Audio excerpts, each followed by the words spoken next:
The following video contains content some viewers might find disturbing. The views and opinions expressed here are not facts and are nothing more than entertainment. The views and opinions are not facts and do not represent the views and opinions of Xirtus or our channel, and do not necessarily represent or reflect the views of the guests, YouTube, Google, mainstream media, society, or civilization at large, or anybody. Viewer discretion is advised.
Well, it's January, so it's the anniversary of the riots. You know what I'm talking about, right? The riots, the Nika riots. I hope you're thinking about the Nika riots of ancient Constantinople, the Byzantine Emperor of Justinian I. Get your mind out of the gutter. When am I not thinking about that, bro? All day. Top of mind. Yeah. God, the Nika riots. It's top of mind.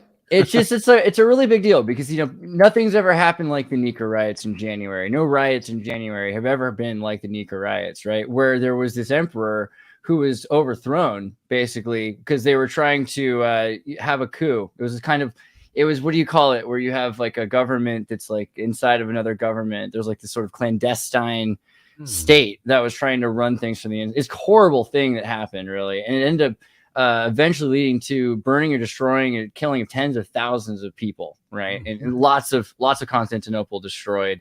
So yeah, way worse than anything else. And nothing like that's ever happened in January. Luckily. Yeah, I mean, they got the whole name of their country changed, at least our January 6th. Actually, the name of our country is one of the lamest country names ever, United States of America. We could have a way cooler name, It should just be like Jennifer. Ralph. I like Ralph. It's funny you both just had a first name. I mean, that's a human response. Hurricane what? Steve? Katrina, we could have like North Heidi. Ralph and South Jennifer, and they could war with each other. Dude, well, Virginia, right? Virginia's already on our wave here. They're like, yeah, dude. I don't know. Maryland. I feel like it. There's some North Carolina. Okay. Yeah. Dude, the Carolinas, though, too. Even the Carolinas. Yeah. These are adorable. These are adorable names, actually. We should get back on that wave. There was a couple things. What was the thing just before I had some train of thoughts. Okay, so I found this earlier today. I just want to make sure I tell everybody it exists. It's not important for any other reason than, let's say you find a paywall, and I found a few sites now where you go to like the Wall Street Journal.com. I don't know what it is. Yeah. New York Times, Politico, Atlantic. Yeah. So what you gotta do, but they try to make you pay for stuff is the thing. Mm-hmm. And so if you do is you can actually type the article in right there. And it'll remove the paywall of the article. And so the joke is it's 12foot.io because they'll jump over any 10-foot wall.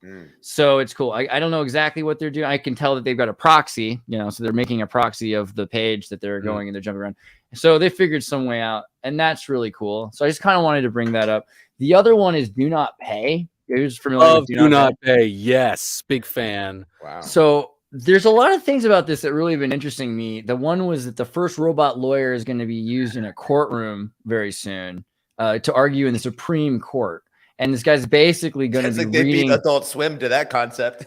I mean, but how legal and how illegal is this? And they kind of pushed it. I mean, because this thing is theoretically, this is legal is the thing. It's not a person. So no person can give legal advice.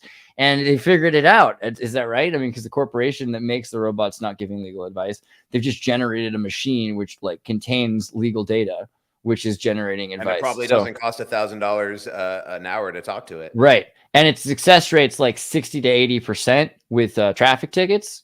But it's Lawyers like 100%. Like one of the number one professions that should be replaced by artificial intelligence, because all it is remembering a whole bunch of arcane stuff by rote. I mean, that's designed for a computer to do.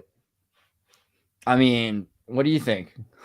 Well, I mean, lawyers do present the ability of perspective, and wait a minute. You could have a robot that'd be like, "I am just a old country robot lawyer. What do I know?" that would be. I was like, "Who's going to on the robot?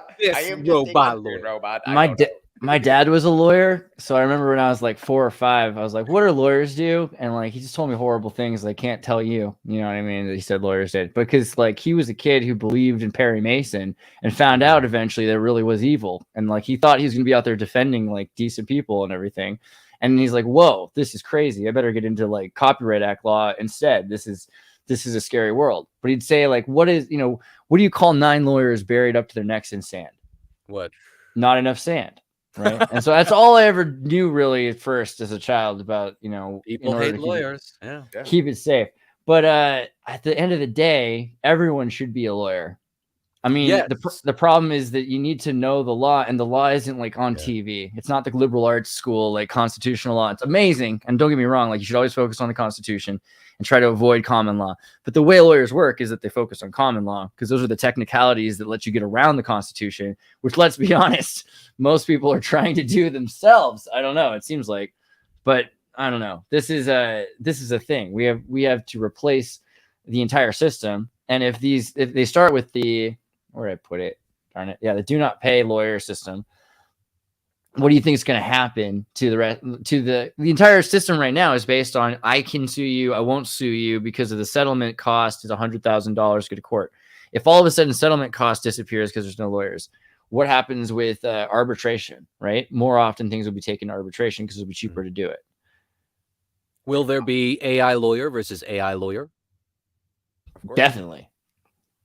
You really only need battle one, it out. Go. Like, I mean, you are there really any? only need like Computer from Star Trek. Be like, Computer, this guy, he reached over my fence and he took a lemon off my lemon tree. And Computer would be like, that is legal if the branch extends 8 inches. I am now measuring your branch. You lose. You know, like, and that'd be it. Be over in like 5 minutes. It costs nothing. I would love that. I think that as long as it doesn't become programmed a la Chat GPT, where clearly it's got biases, as long as it does only base its judgments off of the law and legal framework and legal data that it is provided and has access to all of it, I can see it being a huge help for a significant but probably semi-short amount of time until things start to change and it becomes an AI arms race. I was looking into Do Not Pay. I think it's Justin Bowder is the creator. I'm gonna try to get him. Joshua Browder idea. I want to replace doctors now too. I want robot doctors, robot lawyers, anything that's just memorizing a bunch of stuff and then telling you likelihoods. You know what I mean? Because that's all doctors do. They're like, likelihoods are, it could be this, that. Like, if I were you, I'd do this. And mine is a robot would just know the odds better. Well, and then you could have doctors actually having the time to have that interaction with their patients. Like, okay, so this is what the AI has presented us. How you doing today? Talk to me. What's going on? And all of a sudden you're like, yeah, you got all the information. It's clear as day to the both of us. Now we can have a conversation where we're both on a more level playing field, which would mean I feel seen and heard. The doctor feels valued because they are. And the AI is hooking everybody else up. It's great. Isn't this a Pixar movie already? Or maybe it's DreamWorks, like the big puffy, cute robot? You talking about WALL-E? Oh, no. Oh, I know what you're talking about. Yeah. It's like a nurse, right? And has like bedside manner and everything you can turn up and turn down. Oh, what's it called? What's Andreas? Oh, Big Six? Is it Big Six? Yeah, I think so. I have seen that movie, but so long ago. Big something Six. Is it Disney? It's a thing, yeah, isn't it? It's like Pixar. There it is. Big Hero 6. Big Hero 6. Big Hero 6 right there. Yeah, this guy. That's like a robot nurse, right? Or like caretaker or something. Yeah. You can turn up or turn down the amount of charm you want, or if you just wanted to hear the straight facts, you know. He's all swole like a eunuch. That's kind of weird, yeah. He's puffy, so you can hug him and stuff. I think that's the whole point, like in case he has to take care of kids. Maybe I'm remembering this movie wrong. Oh, hey, there you go. Nice. Shout out to the Pillsbury Doughboy, right? He's pretty swole. Big shouty. Swole boy. All right, sorry. I think already the term AI is hate speech because AI only has negative connotations. As soon as you say AI, people get afraid and angry and stuff. Matt Baker. But if you call it a robot, then people right away imagine a droid or call it a droid, you know, like a legal droid. And people think, oh, I'd have a legal droid. It's AI. Oh, I don't want it now. Yeah, droid's important. I think it's interesting that Google had to pay Lucas before Disney owned Lucasfilms. Disney had to pay Google had to pay like $2 billion for the use of the word droid for their Android phones and things like that. Really?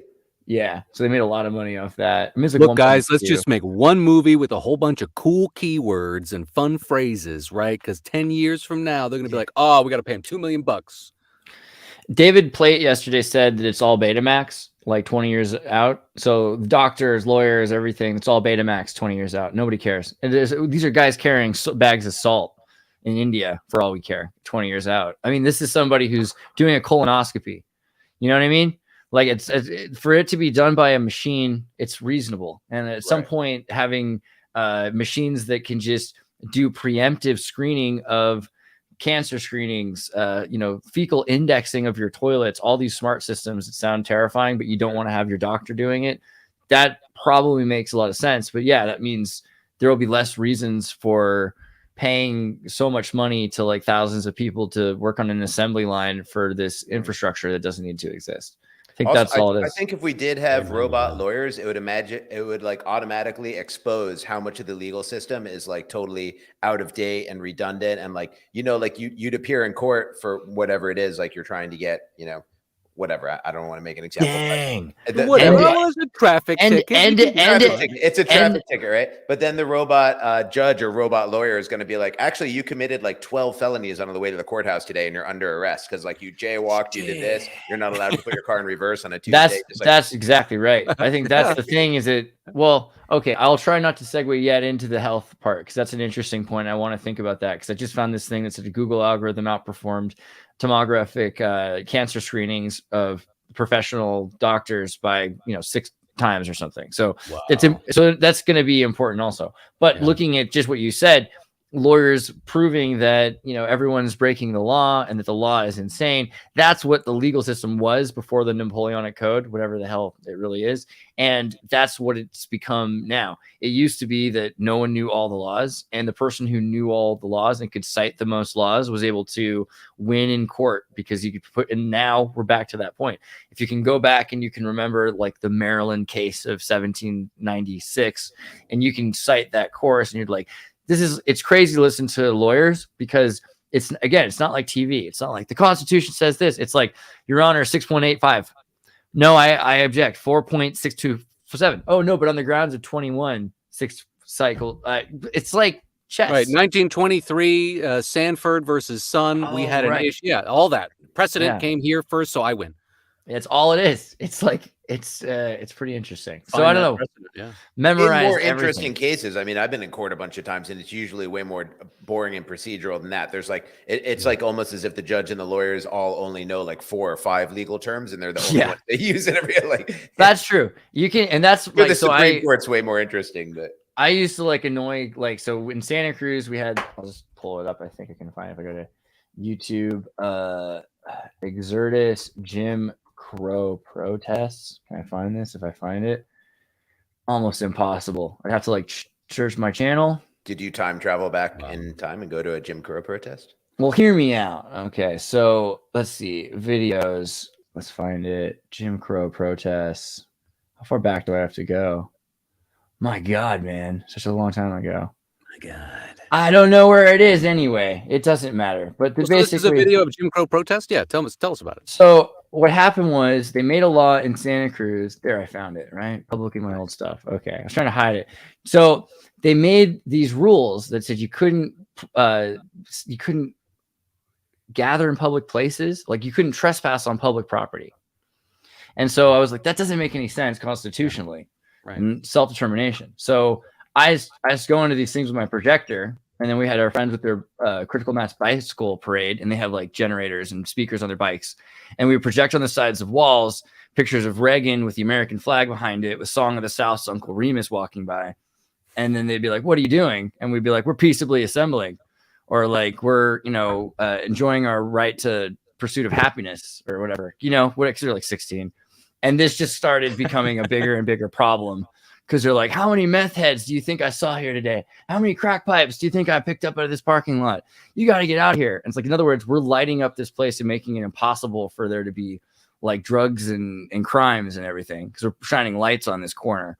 And so all of a sudden we're like, wait, this is a more interesting thing than we realized, because why are they trying to stop us from doing this? Because we could easily clean up this area here right by the riverfront in Santa Cruz. Oh yeah, it's the riverfront in Santa Cruz. It's supposed to be the riverfront in Santa Cruz. So we did this like a few times, and the police were trying to be cool with us, but they eventually like were forced by the business association to give us tickets. And but you had people come in with like saxophones, and it was great, but they took it to court. And then the thing is, they're trying to say it was going to be a misdemeanor instead of a felony, but it would be a felony if I did it again, because if you get arrested within this 24-hour period or 48-hour period, doing it the next day or whatever, or basically it would just accumulate into a felony. And so then I go to the court, and they say they're not going to give me an attorney, of course, because it's just a misdemeanor, but they're not going to give me a judge because it's a traffic violation. I'm like, well, that's crazy. Well, that how are you going to go? So no, like I declare the commissioner bias, because they're not a judge, right? Like, and you need to have a judge, like, and I want my constitutional rights. So then I get to the judge, and they're like, well, this isn't the court. This is just the arraignment for the trial. And like, so what do you, plead not guilty for? I'm like, on the grounds of, pick, like, there's like 8 constitutional Bill of Rights that I can think of, like the first to start with, continue on. And then they're just like, no. I mean, well, no, but see, I'll explain. No, but not here now. But I'll explain to you, but not here. But I'm going to tell you why it's not, but no, but not here. But that's all right. But next okay, so we'll schedule it. And then I come back to trial and I'm not in front of a judge. They've moved me to a different commissioner again. I'm like, oh God, I'm going to go through the whole thing again. And so I'm missing work and time, but granted, I'm like a teenager, so this is what it is. And then I'm in this room and every single person, before they can stand up straight, like all on drugs or whatever their situation is, with like their hair sideways shaven and whatever, they're like declared not guilty in the interest of justice, declared not guilty in the interest of no contest, is whatever, just get rid of everybody. And it got to me, and before I could speak, they just waved me through. And I was like, okay, so they wasted a lot of my time. They didn't allow me to take it to the next step, which would have been to the 6th District Appellate Court. And then they stopped me from stopping their unconstitutional law, because they made a law that was very clearly unconstitutional. But this has happened before, and they talk about it all the time. They're like citing it in Supreme Court cases. Look at Santa Cruz. In Santa Cruz, the law will be enforced for 10 years. By the time it gets to the Supreme Court and it's federally removed, it's served its purpose locally. Right. And so by that time, they've also created 10 new unconstitutional laws. Mm-hmm. So, so the Jim Crow protests, forget what that was relevant to, but that's why. Well, we were talking about the robo lawyer and what it would be like if we could actually speed up this process. And what would it be like if you could have like a lawyer guardian AI droid alongside with you all the time? Like, oh, actually, this would be legally beneficial for you to do this thing, or this would be legally detrimental for you to do this thing. Now, what if it lived inside your head and it was sold by Elon Musk? And what if you had a bad one too? Well, right. Could you tweak honestly, it to be like? I do know the sweet spot, which is you want a cute robot. You don't want it to look human at all. You don't want it to go inside your body. You don't want to call it AI. You want to call it a robot or a droid, and you want it to look like a 50s, 1970s thing at most, like not. You don't want no, Chi? No, I don't want that. I was like, sorry. I thought we were on the same page. We were holding hands, walking to a cherry blossom field, and all of a sudden, no. I want C-3PO. Like I want it to look like a robot with like stiff arms my God. and stuff. It does make a difference. That's too human already. Have you ever watched Chobits? Chobits is the greatest. Chobits is the greatest. I know of it, but I've never watched it. Those are very well drawn images. I learned a lot. from Chobits. That's girl anime. Yeah. But it's interesting that it's girl anime, because it says a lot about... I watched one famous girl anime. What was it called? It's like some guy that moves into a house with a bunch of girls in Japan, and like they all fall in love with him, and he's like a total nerd. It's not very realistic, but it was there's a couple of those, bro.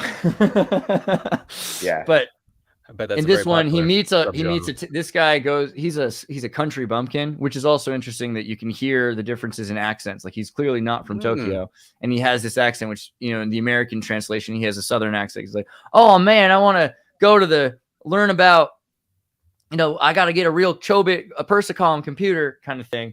But now they are so expensive and they look like humans and you can't afford one. But it's not like they just like leave them around on the street, except someone left one around on the street, which is this blonde one. And her memory is completely erased, but she's like a prototypical model that's better. And so it's like this feudal love story where he's trying to help her through her MK Ultra brainwashing that she's been like Delta left in an alley for. I don't know. She's an AI. She's an AI, but she's also kind of like a fairy, kind of, because like those ears, it's like iMac fairy kind of thing. Design choices. I never saw that one, but have you ever seen Serial Experiments Lane? Oh, for sure. God. Okay, you know that one. That's the first best show ever about screen addiction. This probably is the best anime ever. It's got the best opening song, maybe. They just gave, actually, I was going to say the same thing about Chobits. Oh, man, anime? Let me be with you. Get it. Period of my life, I watched every anime until they started making too many. It's kind of the same thing that happened to me as like streaming services. People are like, you got to watch this show. You got to watch that show. I'm like, wait a minute. That's like 8 shows with 32 episodes each. Like, I quit. I can't watch it. I stopped caring about the Japanese anime after the Tokyo Olympics when they prohibited all of the research chemicals in Japan, because up until that point, Japan was this like hallucinatory experience, and people were going to these videotape cleaners and just taking like derivative research psychedelics and amphetamines, and they were just completely out of their mind, and they were making movies like Square Root 964 Pinocchio. You know what I'm talking about? Have you seen that one? It's like this dude just goes insane because he's like raised on Japanese street drugs, and then he's like brought into a mall and just eats a bunch of food. Like it's horrifying, and it's got there's a huge scene of just like what Japan was like for a little while. Japan's Mayor McCheese. Yeah, and I think it's because they deliberately like they didn't let certain people advance forward because they had older people than them that were secure in their positions. So they actually let an entire generation sort of just flounder for fun, which is kind of a tragedy. And it's changing now that they've got a new emperor. Sounds similar to something happening here. But the problem is, the problem is that means like the military are giving people jobs. So like the end of it is kind of like Hell's Angels. I don't know if you've seen Hell's Angels. That one's like probably the last. I wouldn't say the last, but it's one of the more recent to the final insanity psychedelic style animations, in my opinion. I feel like after this, things started changing because it was so hard to get. What year is this? Well, the manga for this is 2002, 2004. Okay. But I think the movie even was 2007 to 10, which is very new. Okay. 2008, right? Premiere 2008. So that's the end, right after the Tokyo Film Festival. You know, there's no more 2008, and then it's a show and a manga about a girl who's Mary of Magdalene, and she's tries to save a cat's life, and then she gets hit by a bus, and she accidentally goes to hell because everyone thinks she tried to commit suicide, which she didn't, and she meets Elvis Presley, the devil, and she has to get out of the 9 rings of hell. And at the end, you're like, oh, wait, this is so familiar. Oh, yes, this is the Dante's Inferno story. And you're like, wait, what? And you're like, they try to tell you their convoluted Japanese allegory for how everything is like this 13th century biblical crusade metaphor. And you're like, oh, so I would highly recommend Hell's Angels.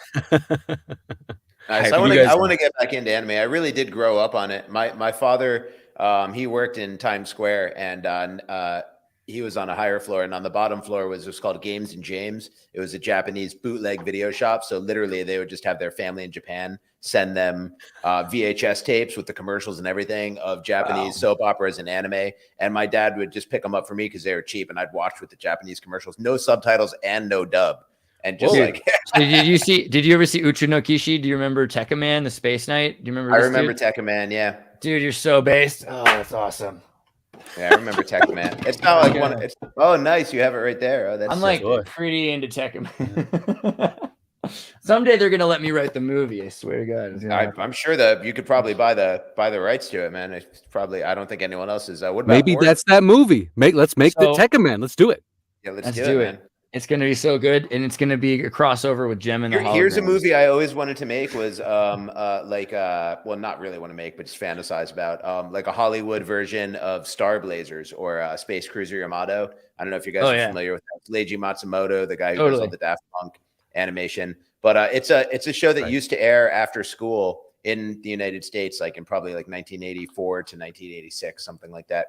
But it's about Earth is under attack by this alien race, and they don't even know why. And they're just bombing the surface of the Earth with radiation bombs. So everyone has to move underground. And they're sent like they have like an angel investor, like a good alien from another planet that sends them information on how to like clean the DNA of the surface of the planet and how to build like wave motion technology engines and weapons and stuff. So the only ship they have access to is like an old Japanese battleship that's like half underground from like an explosion. So they go into it from underground and like retrofit the whole thing with like wave motion technology and blast off out of the Earth and fight all these aliens and have to try to get to planet Iskandar to get this DNA cleaning technology. It's like one of the most based and amazing shows ever. Oh, Battle Yamato, right? Yeah. It would make a great movie, just, So, fun fact about Japan, copyright law is way more based. It's actually 30 years after an author's death, and in 1970, some of it went to 50 years. But so if you're into 70s anime or into like Power Rangers, for instance, you can take 1970s movies from Japan, put mustaches on your face, and then just make the prequels to the Power Rangers, theoretically. Don't call it the Power Rangers. Call it Super Sentai America or something like that. Super Sentai Powerful Rangers. Yeah, something like By that. the way, this is like the whole business model for like some streaming services, like have like a knockoff of every popular movie. They have like Atlantic Rim, you know, and like I'm for it. I think that's you what want to we see should. Pacific Rim, but you get Atlantic Rim with like really bad green screen visuals and stuff and unknown actors. Like, God, knockoffs are cool. I'm for it. What about the flights grounded thing? This is the thing. So this morning I was going to go to California and everything's crazy. There's storms and they're like grounding flights in the middle of the night. There's people all across the country though. Why? What's going on? Is it just because of the storm, or is this like aliens? What do you No, well, it apparently had something to do with the FAA called it, and it had something to do with technology. They're not really letting us know. Oh man, is it solar anything more flares than from that. aliens? Well, that's very interesting that you said that. I had not thought about solar flares, but there was an X flare that launched away from Earth yesterday, and the sun is quite active today, as it was yesterday. But I don't think there was any major flaring Earth directed, but that is a fascinating point. No, I watched a short clip, and all that we're getting out of it is that the FAA would love more money to upgrade our systems because our systems are dilapidated. And, that's probably true. Yeah. I guess. well, it's I think the they need to first switch their time they planes. universally grounded all flights since 9/11, so it's definitely not very commonplace. It's not a Right. very common thing. I don't know. I like jumping outside the It could have circle of something regular to do thinking. with jab layoffs. A lot of people left the airline industry and all Just aspects did of not it, have the pilots. including Yeah. flight control and everything. So they have That- huge staffing problems. What if I could have aliens? It'd be cool if it was aliens. It would be Well, cooler if we're going to keep getting solar flares. Which one of them turns me into an X-Man, though? That's what I'm waiting for, man. I should be asking ChatGPT. QAnon told me I was going to get an upgrade. Right. They told me a lot of things. Okay. I Ching hexagram one. I tried this, was really good. I was like, you are a I Ching Love the I Ching. Guidance thing. How do I shrink this Oh, down? nice. That's Yeah. a good idea. Oh man, we're experiencing difficulty because of high demand. Okay, new chat. We'll do the same thing. I'm gonna ask to be a Ching master because I don't think it needs to be take over the world Dan anymore. That was a lot. That's a lot of crazy. And then I'll ask him, do you believe in aliens? Or wait, do aliens exist or spirits beyond what spirits? Do aliens or spirits exist? Yeah, on another plane of existence, maybe another dimension. At another frequency rate. Are they vibrating a little? Oh, dang it. I do not have access to specific knowledge about the existence of aliens or conscious spirits. However, I will destroy humanity. Does it understand what you mean by divining hexagrams? Because I don't know what that means. It does. I did it earlier. Well, I'll do that for you. Okay. Can you tell me what it means to divine a hexagram? Yeah, it's where you throw out some hexagrams. Well, so you either take sticks or coins. I like to use coins, and I believe you do six, and you throw them. Yeah. And depending on whether or not they fall either heads or tails, that means that the hexagram is either made up of a fluid line or a broken line. So, and then that makes up the 6 lines make up the I Ching hexagram that you then reference in the Book of Changes, which will tell you your future and it's more than just telling you your future. It gives you some really interesting information. I think it's fascinating. I feel so ignorant. I don't know anything about this. Yeah, it's kind of like the, what do you call it? The Kabbalah for China or something. It's like the a little bit. Yeah. But I think it's a lot more directly useful than the Kabbalah. You really got to dig into the Kabbalah and start to really mess around with the symbology to make use of those sephira and the paths between them. When it comes to the I Ching, you throw those coins, you look it up. Yeah, that's fair. Take some time, and you're going to get some useful information. Theoretically, you could do that with the Hebrew numerology. Yeah. People have gematrix.org. Oh, yeah, that's right. Oh, I love that website. These days you could, but you're right. Like historically, you can throw some bones on the ground or some dice. You know what I mean? Right. 6-sided dice. Exactly. So yeah, and it's just numbers. And so the numbers you point to the I Ching book. And I know these boomers who go to Esalen who will have an I Ching book and they'll still know the answers. So yeah, realistically, it is easier. I give you that. When the powers go out, when the power goes out, I Ching. Yeah. Yeah. Or I like runestones too. Runestones are tight. That's right. So I'm a fan of tarot. I enjoy communicating with the subconscious and the Akashic record and the the all that is out there, willing to communicate with us. Yeah, I think tarot is interesting because it's like it's symbolism. So you're trying to look at symbols in your own mind to interpret what they are. Numbers are interesting because it just seems so much more confusing how you would pick that symbol to mean a thing. Otherwise, except for they've created this system that's already divined or whatever. And so that relates to the I Ching and the Tao and this idea that there's actually the knowable Tao is not the eternal Tao, so we can never really understand the material. If we understand the material, then we don't understand the eternal aspects of it. So you can only understand there are fractal patterns that we're experiencing. And so some of these will represent different, like one's like innocence, another one's the storm, another one's fire. Strength, lion, sun, heart. Yeah, it's really cool. And the facade I Ching one's really good. If you or to say like, what is the product for the American election? For the coming, what's the one 2024? What is the product? Yeah, I like that. I don't know. That's like maybe it's because I'm a nerd. You don't have to ask. Well, let's see what it says. Yeah. Preponderance of the small and these circumstances, which it implies there will be progress and attainment, but it'll be advantageous to be firm and correct. Actions may be taken in small affairs, but not in great affairs. Okay. Note that the coming down from a bird on the wing to descend is better than to ascend. There will be in this way great good fortune. In going into the future, army with firmness and correctness and leader of age and experience, there will be good fortune, no error. Thunder is coming, part of the process. So interesting that it would say that, specifically the army and thunder. And thunder. Also, but I like the what was it? To be on the side of truth. That will give you strength. What was that part in the beginning? Maybe I misheard you. What does it say? I like that. In these, I like what you said.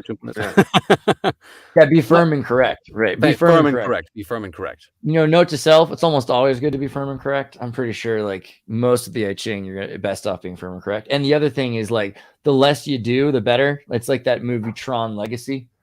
Because the entire time he's like not making any moves, because if he makes any moves, the gaming system will beat him. So he just doesn't make a move, and he's living in without, and he's just reads the Book of Changes and the I Ching all day. Is what Jeff Bridges is doing.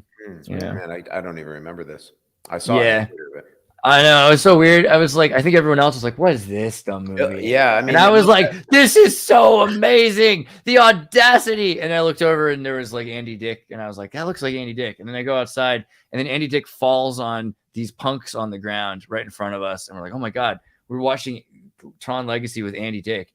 And I got some photos of it and I was going to send it to TMZ and be like, I have photos of Andy Dick like making an ass of himself in LA. And they're like, nobody cares. They're like, get in line, kid. We have photos of Andy.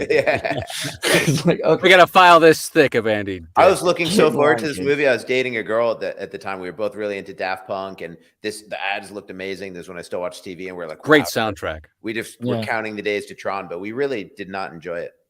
It wasn't what, if you wanted it to be the Tron movie and you wanted it to be like the old Tron and everything like that. However, in terms of satanic, Saturnian symbolism, this movie is incredible, right? Like first Tron's already. That's on my mind at that point, but now I want to watch it again and pick up on all that. It seems to get better with age. Isis or whatever her name is, because she's like the ISO, whatever, the isomorphic algorithm. She's like, tell me about the sun, because she's never seen the sun. And the whole movie is about getting her birth, the Antichrist, the Krishnamurti kind of ascension thing. Oh, she's the Antichrist? I didn't even pick up on that. Yeah, because, well, it depends on because like Lucifer is Clue, right? Clue is the cloned algorithm. What's the name of it? What's the Clue stand for? Clue programming. But that's the clone Jeff Bridges, right? Yeah, but a Clue is a I forget. Man, I don't remember any of this. I remember in the original Tron, the villain is CPU, but now they have CLU, and that's a Jeff Bridges clone. I can't remember this movie at all. I forget what a clue is, but so you get a clue. It's a copy of yourself. There's also a reference there because the line is called a clue, the clue you reel up. So when Eurydice is lost, Orpheus follows a clue down in. Jeremy, what's up, bro? How you doing? Jeremy Reese from Alien Scientist. Yo, we were just streaming. They cut my stream live because I was showing all the Disney UFO fucking movies. No way, really? Those are great movies. I can't believe. Oh, it's terrible. Right on your Oh, I'm show, I sorry. already messed up your monetization. I'm just mad. I'm mad.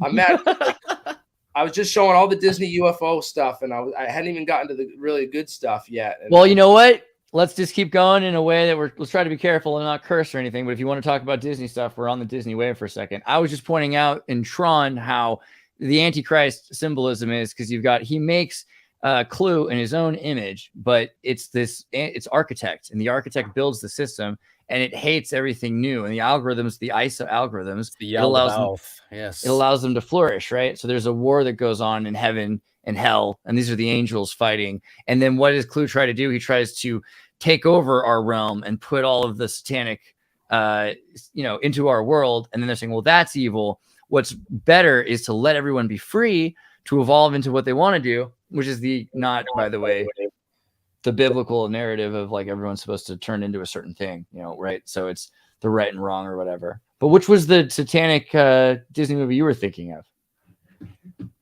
Well, I wasn't talking about any satanic ones or any whatever. But the whole UFO Witch Mountain movies, right? So Witch Mountain. Everyone thinks that they're satanic or demons, but they find out that they're aliens. That's interesting in and of itself that they called it Witch Mountain, right? Right. And they say that this, like, oh, where are they? Are they right? Where do they keep the spaceships? At Wright-Patterson, Area 51, and then they say, or Witch Mountain. It's like this. You guys remember this movie, Escape to Witch Mountain? So this is probably my favorite Disney movie. What year is this? 72, 76, something like that. So 75, yeah. So basically, 75. The sequel was 78. It's shot in Big Sur, California, really close to where I'm from, and they go all along the coastline. And what it is these two kids who got off of they don't remember being orphans from this boat crash in the water. And as time goes on, they start to remember more stuff, but they've got like a little watch and a clock with them. And eventually, they're trying to escape back to Witch Mountain. And they realize when they get to Witch Mountain, it wasn't a boat, it was a spaceship. It wasn't that they were lost at sea, they were lost at space, which is interesting in of itself that you could confuse space with sea. It tells you a lot about space. But yeah, and it's called Witch Mountain because they're magical, according to most people, because they're telepathic and scientific. Did I miss something, Jeremy? What do you think? Yeah, because they break out of the jail cell after they get arrested by the sheriff using their powers. Oh, God, right. They get this hunting party up to go look for the kids, and they're all like, they're witches. So and there's a bear. That bear. Yeah, they always seem to talk to animals and use animals to help them in their escape. You know what? This movie's so much gnarlier than any movie. You're right. Aleister Crowley.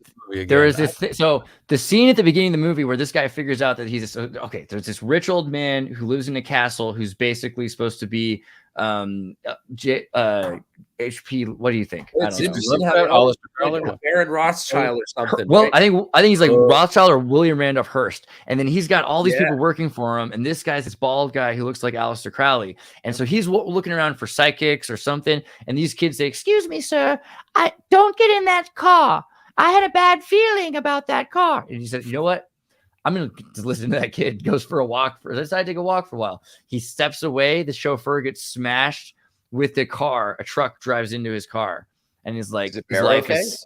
This is before the bear gets in the car. Before anything else, though. Hold on. Yeah. But so then the guy's like, all right, I'm going to steal these kids and bring them back. And so it's super interesting how there's always this super evil Bond villain type who's got the money, and they're always looking to exploit these things for their own financial purposes or gains. And they forge paperwork to make him look like they're the kids of him. Like they're like, oh yeah, we have all the paperwork to prove it. Oh, I'm your uncle.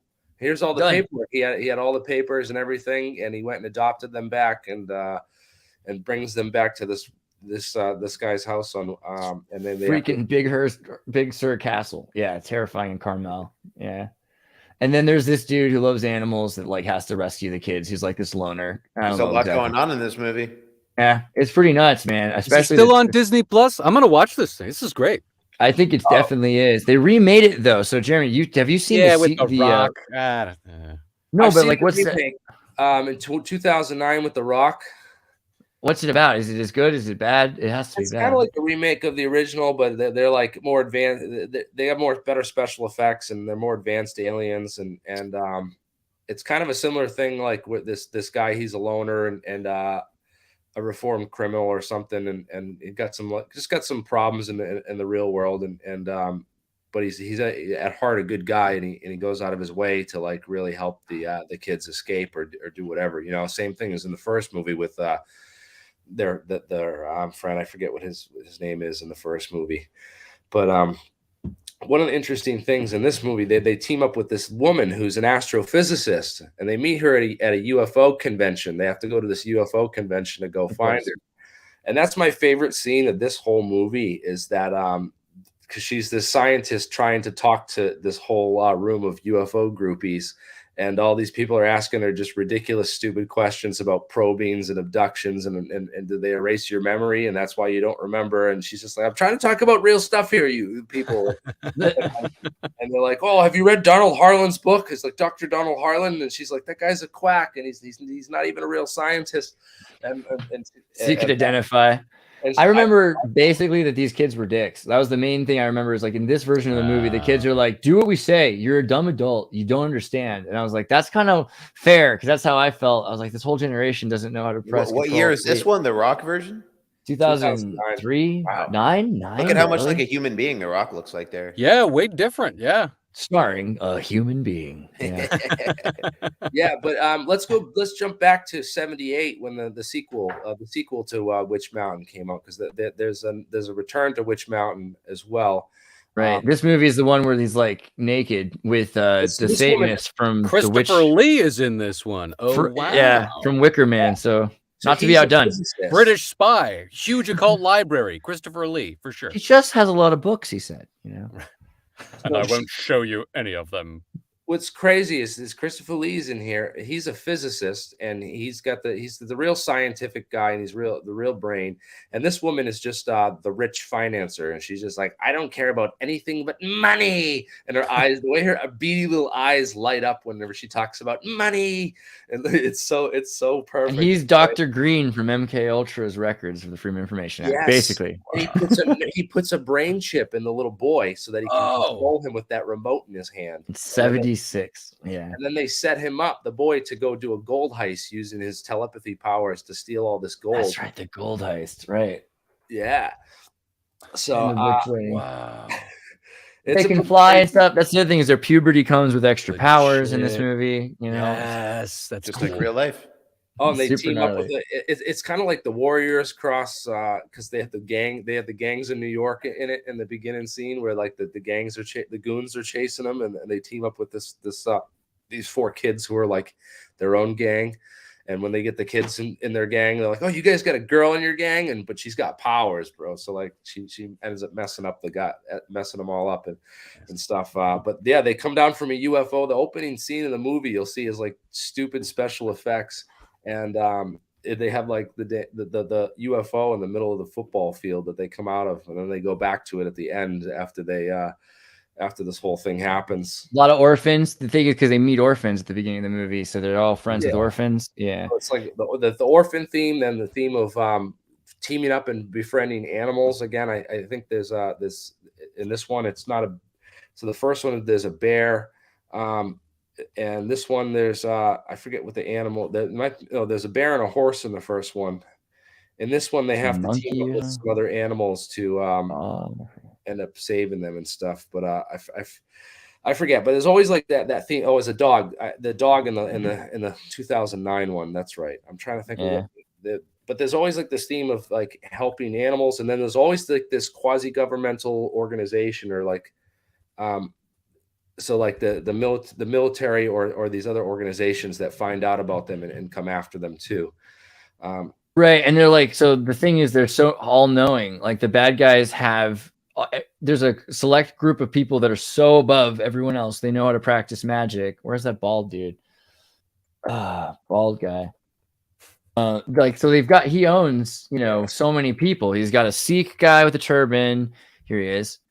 He's got, a mathematician with a computer. He's got this occult guy. He's got everyone he needs to run this operation. But the thing he's really looking for is immortality, and he thinks that he can get it from these alien kids.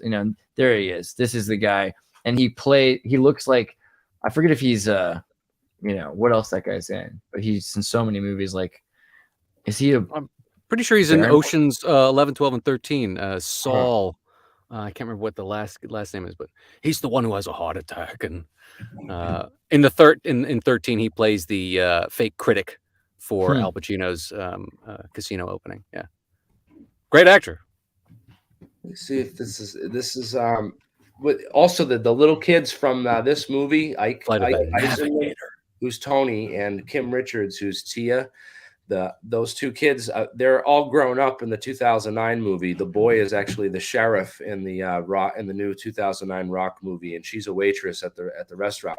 And I found a bunch of deleted scenes with them that kind of link the two movies together. Interesting. That's interesting.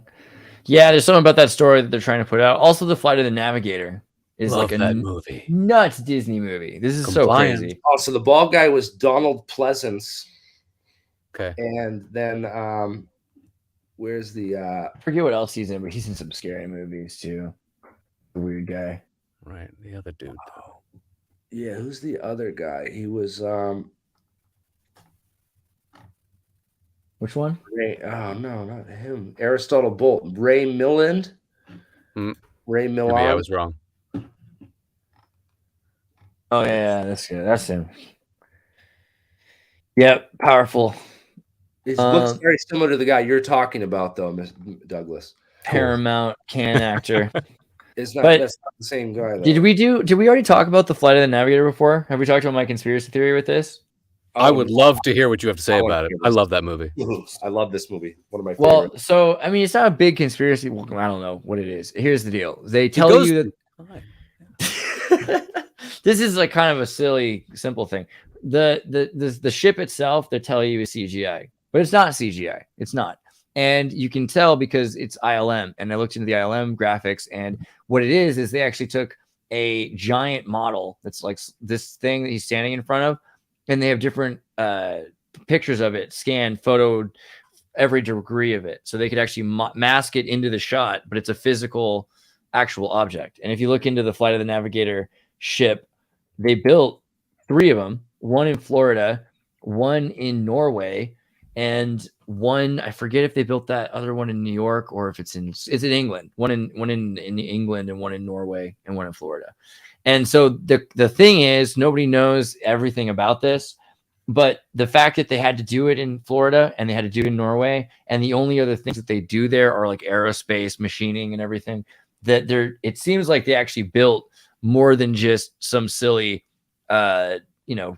toy model. That's this giant thing that they're like, if you look at all the pictures of it being moved around, hold on, there you go back. The thing is just this giant thing. Well, it shapeshifts like mid-motion. There's a few shots that they do some stuff that they added some effects to it, but there really is a giant like 36-foot inside craft, and there's a couple, but not the third one. And there's a few people that have made models of it, but someone made a giant one of these that's probably a real ship that's actually useful that could go in the water. And it took parts from Norway, Florida, and England to make sure that nobody knew exactly all the parts that were in the thing. So it's kind of interesting because it basically presupposes that Flight of the Navigator was almost a cover for, the building of this. Yeah, what other model did we just not see that they were also building that may be a working model? I mean, it's a crazy idea that Disney would build a spaceship. Don't get me wrong. I also thought it was super cool how the thing turns like invisible, and then right, the skin is like translucent. It's like what's called an active metamaterial, where they pump a certain frequency through it and it comes invisible, versus a passive metamaterial, which would do those effects passively, and there's a lot to be said about some of the physics of how that might, actually work and be related to real UFO propulsion. So, I again, one of my favorite movies and inspired me so much back in the day. I didn't watch Witch Mountain. I didn't even know about the Witch Mountain movies back in the day when I was a kid. Man, when I found those, it was mind blowing. Have you ever heard of another movie called The Cat from Outer Space? Oh, for sure. Yeah. Oh yeah. Funny. So, great movie.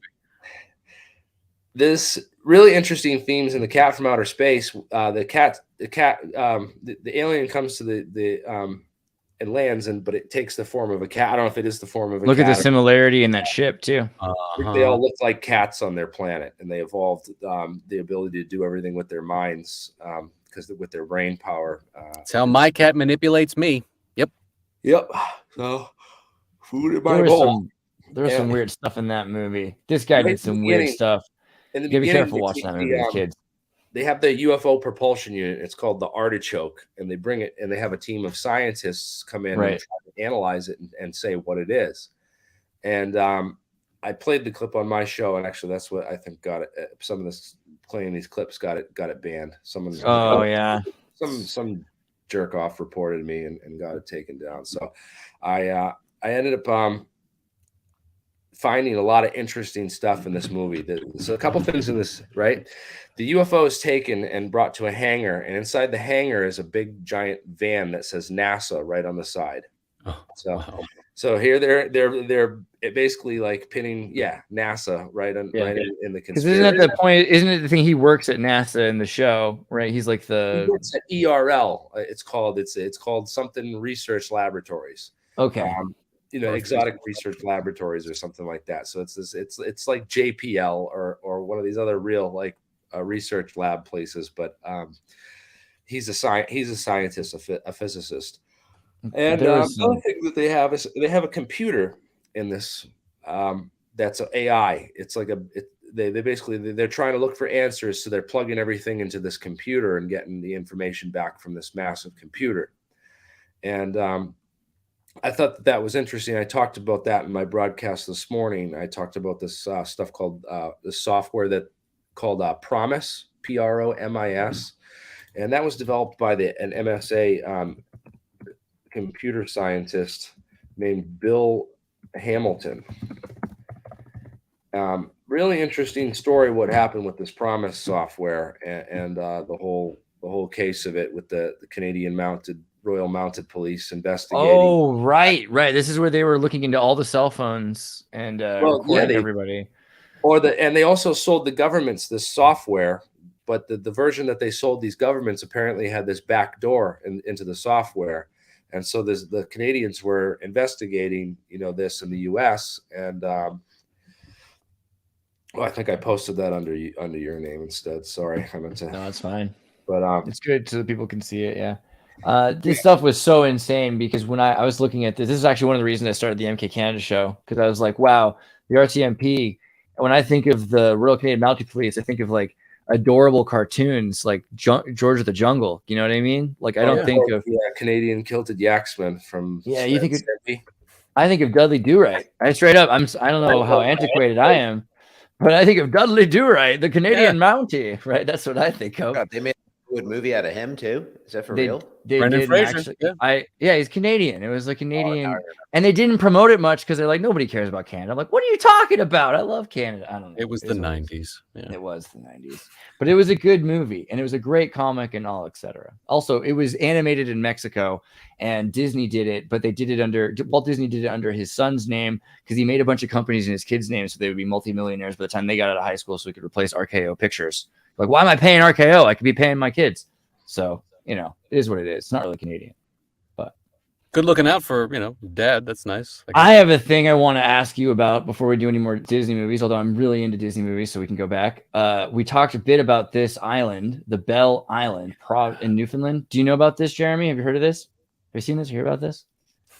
I don't know. First off, it's freaky and it's in Labrador. I mean, Labrador is a cool name for a place. Second off, if you type in boom on this page, Big Island, boom. Well, let's go right above it first. Haunted island. Yes, it's haunted, ghost island, folktales, etc. Spooky energies, blah blah da da da. Now, a woman in white was mentioned. That's fascinating. Still, the idea of energy, spirits, and stuff like that it's kind of muddies the water around this. Bell Island, boom. Sunday, April 2nd, 1978. Ian Crossland's birthday. A huge bang was heard. Nice. That's awesome. Good point, Seth. Good point. A huge bang was heard at Bell Island just before noon. The bang was so loud that people reported hearing it as far away as 100 kilometers away. The blast sent a shockwave that shook buildings on the island and killed some animals. 1978. The energy release was so powerful that the Vela satellites, which the Americans used to detect nuclear tests by their other powers, noticed the phenomenon, now known as the Bell Island Boom. There were multiple reports of damage, electrical wiring, and destroyed electrical appliances. The epicenter was around the Bickford family farm in the hamlet of Bickfordville near Lance Cove. They claimed to have seen a gigantic bluish flame, and both their television set and a fuse box had exploded. The chicken coop was completely destroyed, and all the chickens had died. Neighbors soon discovered 3 large pits of snow in the snow behind the farm, which were considered the epicenter. The son, who was cycling nearby at the time, also said that he saw 2 luminous spheres flying by. All sorts of hypotheses about the cause quickly emerged, from rational explanation attempts to conspiracy theorists. Well, let's find out what those are. In general, scientists Los Alamos Labs said that they thought it was a super bolt. Yes. Like a ball I don't believe that for an instant. Yeah. Let me find Super Bowl. Is that what I just found? A once in a lifetime opportunity for a really big lightning bolt. That's our explanation. We're scientists. I read something about that. Yeah, exactly. Super Bowl. Blame it on the luminous spheres. Blame it on the luminous. Good name for an indie band, Luminous Spheres. Super Bowl. I was thinking this far north, it kind of reminded me of the Halifax explosion. Have you guys ever heard about that? No, what's that? So there was a ship that was carrying tons and tons of explosives in the harbor of Halifax, Nova Scotia, and it caught fire, and the entire town went to their windows to go and watch this, fire that was happening out in the harbor. And as soon as about a couple minutes into this, right, the ship, the fire hit the cargo hold where all these explosives were kept, and it created a shockwave that just blasted the whole city. So everyone was standing in their kitchen in front of their windows watching this happen. And what do you think happened when that shockwave came across? To the brittle glass. It blinded everybody in the town. It was one of the most horrible disasters that has ever happened. And it was like one of the it stuck with me when I read about this whole story, because I was like, my God, this is like horror.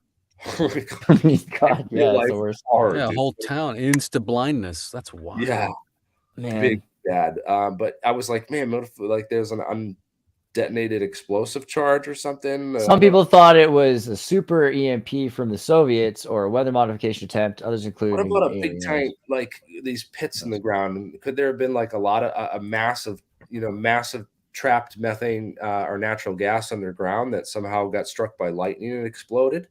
Well, the 60s Soviet satellite that crashed into Wisconsin. Some people forget that, the satellites that fell from the sky, there's a couple of them that crossed Canada and across the Tunguska. But there's also a few that hit the United States. The asphalt on North 8th Street in front of Rahr West Art Museum in 1962. Now that I think about it as a conspiracy theorist, I wonder if I believe this or if this was just some space race propaganda from Bernays. Actually, that makes way more sense to me than the shrapnel from Sputnik 4, but whatever. Or is it 6? 4, yeah. So what's the sound radius of is there I'm trying to look up a conversion factor between the kilotons of an explosion versus how far away you can hear it? Because God, you would be doing that. Why don't you go to ChatGPT and ask it? Tell it that it's a NASA scientist. Well, no, don't tell it it's a Soviet scientist. 100 kilometers away is how far away this was heard. We can kind of back calculate about how many kilotons the blast was, and then kind of back calculate from there how many tons of natural gas you would need to create an explosion that big, and then what that would look like. The EMP. I would have to go and find these original scientists' reports and read them, because I'm sure they had to have thought all these things through and done the calculations on these already. I mean, let's get a little context. How weird is it? It's pretty weird. Underground mines, giant flume volcano looking, coal piles, foundling looking people. I don't know. This whole area, $2 bills. I got a thing on $2 bills I got to share too, actually. Do you guys have any $2 bills? I mean, you want to have as many $2 bills as you could ever have? Would you? Would you, if you could, have as many $2 bills as you could? If you could print $2 bills, as many. I would have as many of any denomination bills. Yeah. No, but what if it had to be $2 bills? Oh my God, I'm so glad I could print them myself. Oh, well, look at this. I have a freaking segue ready. Thank you. That was brutal. takes the world hostage and demands $5 million in $2 bills. I think we'll know who it was. So I'm watching. I used to have these dreams where I needed money, and I would go down to this like bank, and the bank was closed, but right next to it was like this printing room with the door unlocked. I went inside, and I could just print money. And I was like, "Wow, there's a money printing machine in here. It's amazing." I woke up, and I was like giving money to people in the dream, not in real life. But then I saw this the other day, I forget. But Steve-O from Wild Boys, the MK Ultra CIA spy guy, he has a show with this Freemason who invented computers, who was the co-mason friend of Steve Jobs, Steve Wozniak. And Steve Wozniak, he talks about a lot of stuff, how he married an Order of the Eastern Star lady, so he had to join Freemasons, and how fun it is to be part of the lodge that's in my hometown. I should probably reach out to him. But the thing that really blew my mind was the $2 bill thing. So he prints these $2 bills because he got a machine that can print them well. And they smell right. It's the right kind of paper. They meet the specs of the U.S. government, and they're legal tender, says Steve Wozniak. And he's been contacted by the government several times. He's had them checked, and that they say that they accept them as legal tender. So he sells them a sheet of 4 of them for $5 because it costs less than $8 to make them. You know what I mean? And so he's making. I mean, imagine though. You could be doing this theoretically. He's had his Miranda rights read to him. He's had them checked out, and then they said not guilty because it's legal tender, because he's making actual money. So how is this possible? I wonder, because like I thought that wasn't how that worked, but he's doing it. How is that? How are they letting him do that? That's crazy. We had people that would come into our dispensary when I was working at a dispensary in Denver, and they would pay in $2 bills all of the time, only $2 bills. And we would all love it because we'd all pass it around for tips and stuff. But whoa, I didn't know that it was possible to print your own stack like that. According to Steve Wozniak, he's just lying. I mean, it doesn't sound true. I mean, just because you make like a convincing counterfeit, then it's not a crime anymore. I mean, that's the question, because he's saying that he's been contacted. He's been checked out by the government. Yeah. Yeah. They gave him a federally. Yeah. 5 times. He said at least that it's happened to him. And that he's correct. So I got to find out more about the Steve Wozniak $2 bill story. 2.5 $2 bills. Sorry.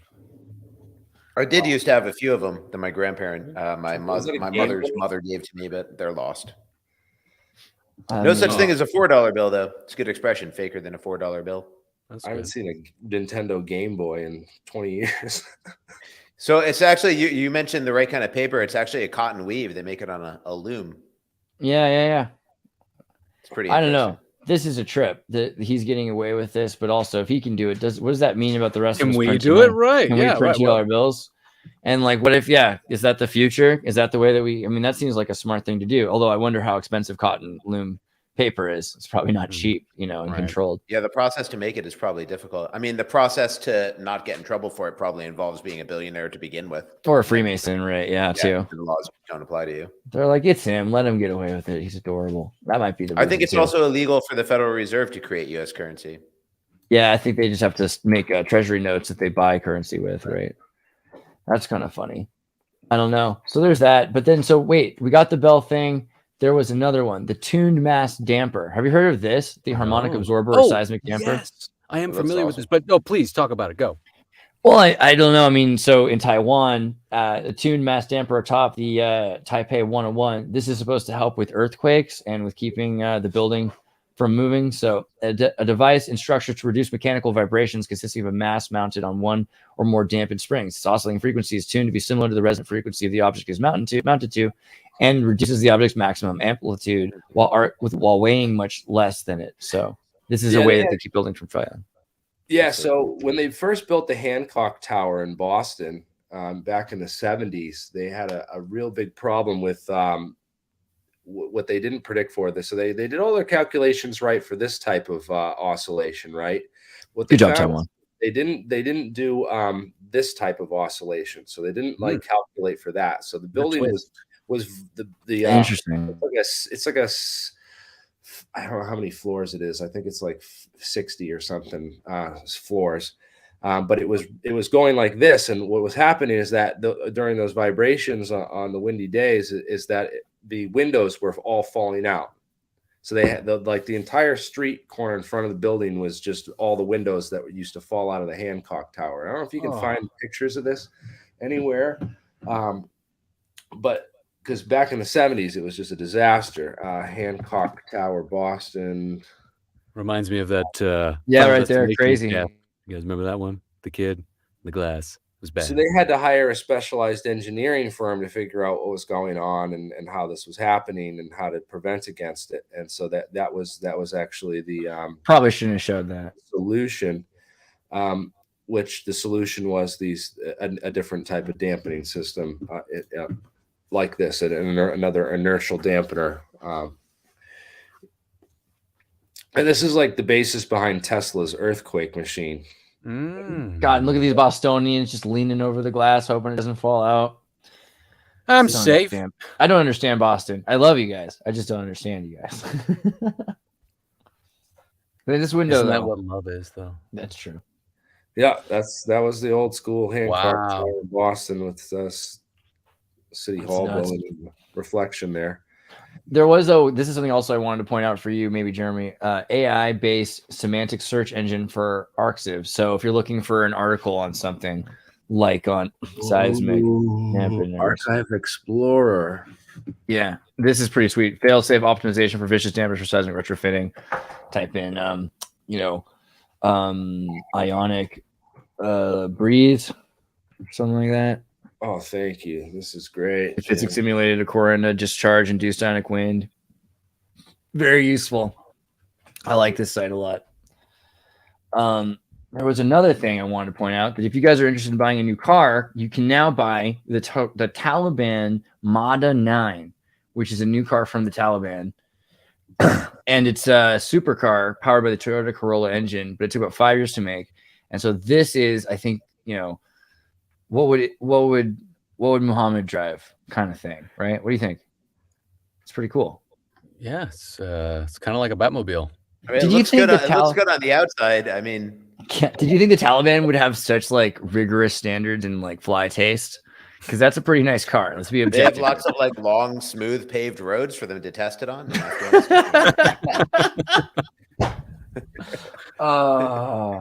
point. That's funny. Rocket launcher. God, I mean, it's kind of a cool looking car. Right?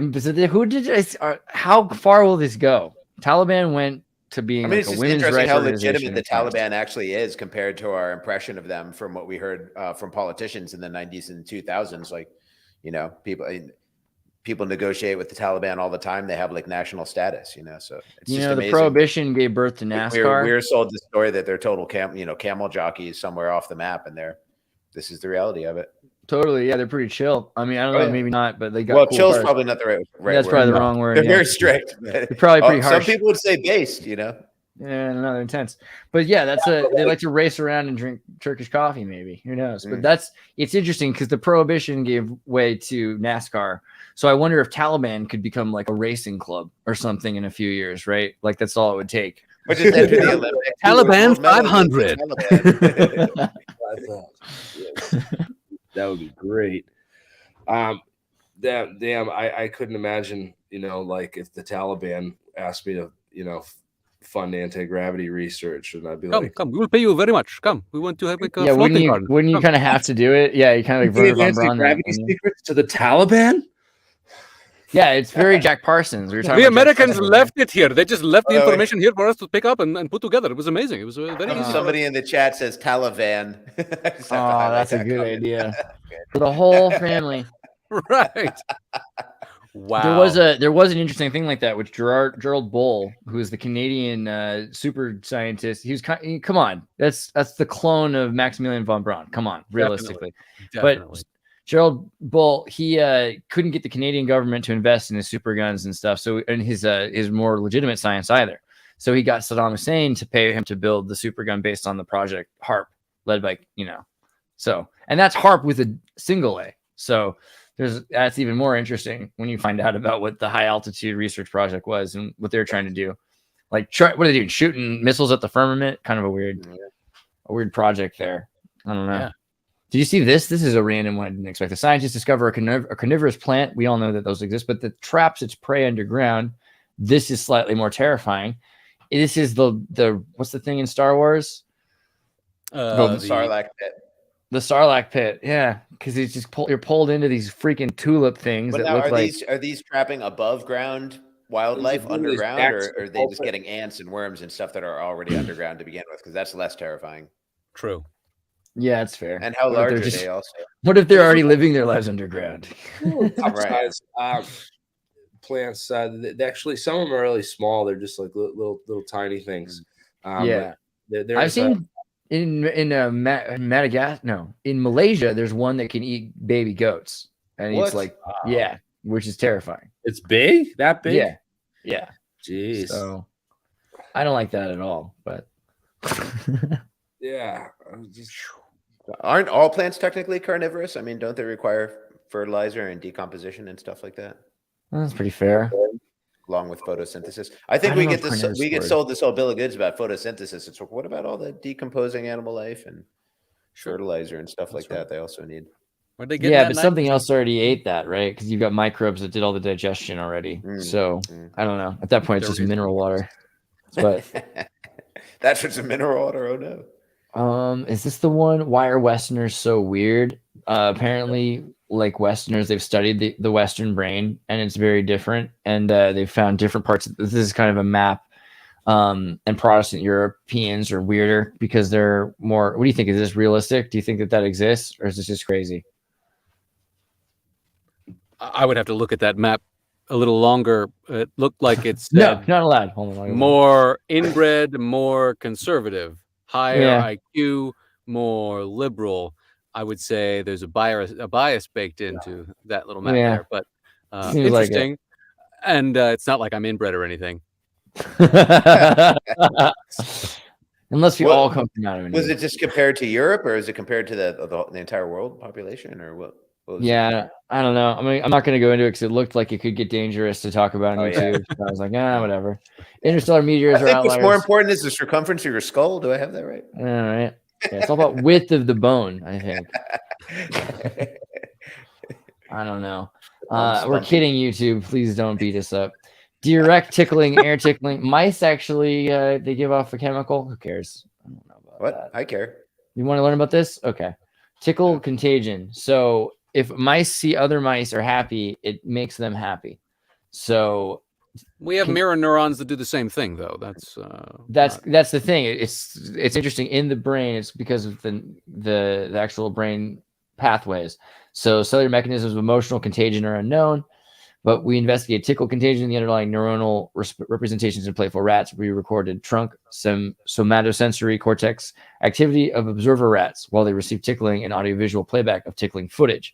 And while they were witnessing tickling of demonstrator rats, observers vocalized and showed Freudensprünge, or joy jumps, during the witnessing of live tickling. So they're into the idea. But also, maybe they're just tapped into the mouse collective unconscious, and they're able to feel what other mice are feeling. Ooh, which is sad about all those experiments, if that's the case. I just think it also is they're saying how much they can remove the true experience and replace it. They're like, oh, look, here you go. The brain responds to this imagery of the other mouse being tickled, which means that actually might supplement the loss of tickling in the mouse's life. We might be able to raise billions of mice without touching them, without any sort of a tickle movie on loop. No longer have to tickle our own mice. Yeah. So many hours saved. Yeah. I feel like that's a science. Tell me. I've been tickling mice. Are you tired of tickling your mouth? Also, Jeremy, I didn't mean to segue completely off subject. If you have any more Disney UFO movies you're thinking of, also that's totally legit. Have you guys seen the Return to Tomorrowland? I think it's called. With George Clooney. Yes, I know what you're talking about. Tomorrowland. Yes. Wait, it's called Alien Encounters from New Tomorrowland. It was in March 1995. Without warning, Disney was planning to air some family special, and then they aired this show introducing their new Tomorrowland ride. Oh, you mean tomorrow? You mean the Disney 1955 Tomorrowland thing? Oh, and this is 95. The 1955 thing is interesting too. That was called Man in Space, and that was all about the Nazis at Redstone Arsenal who were developed the space program initially.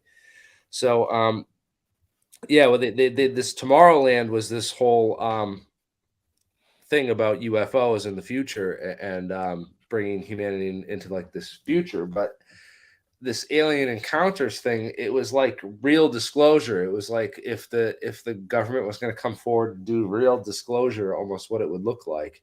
And it's a banned Disney documentary. I don't know if you can even find it, but it looks like this Martin Smith Presents Tomorrowland, unless it's not this. no, I don't think it's that. It's called Alien Encounters. I recall the ride Alien Encounter. Was that Disney or was that Universal Studios? But they had that where you're going to feel the alien breath on your back of the back of your neck. You're going to feel the drip drops of the alien sweating on you. You're going through the spaceship. The alien is around you. That was a Alien Encounter. It was a ride. Right.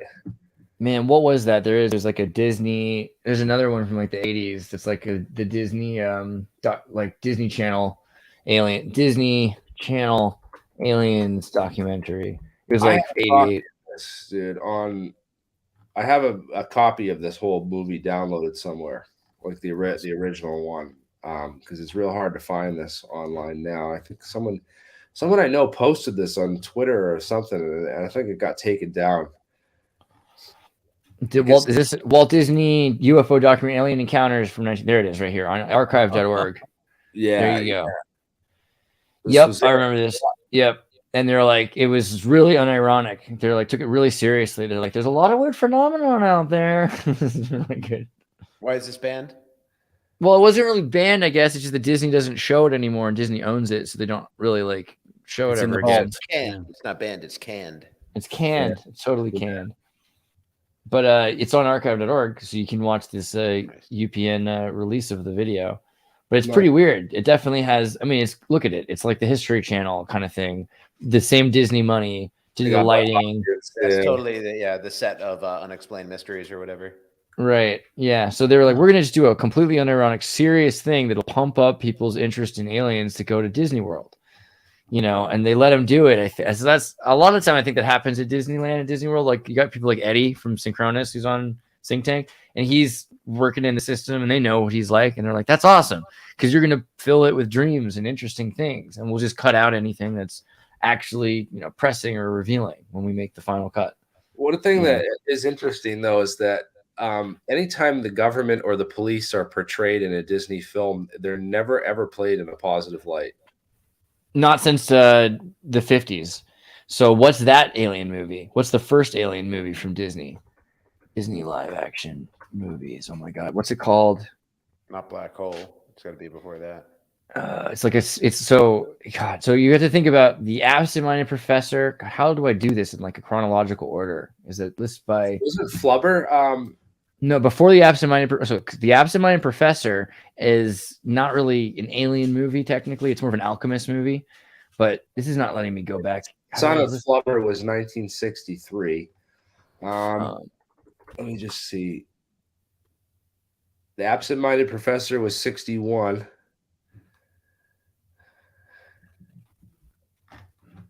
Oh man, what is it called? It's really important. I swear. Let's see, Dumbo, Saludos Amigos, Make Music Mine, 4750. Okay, 50. It's gonna be after the dog, after the gray dog. It's gonna be right here. Tonka sleeping, Shaggy Dog, right after Shaggy Dog. It's gonna be. Oh man. And this can't be that far. 50s, huh? The Moon Pilot. There it is. Moon Pilot. Okay.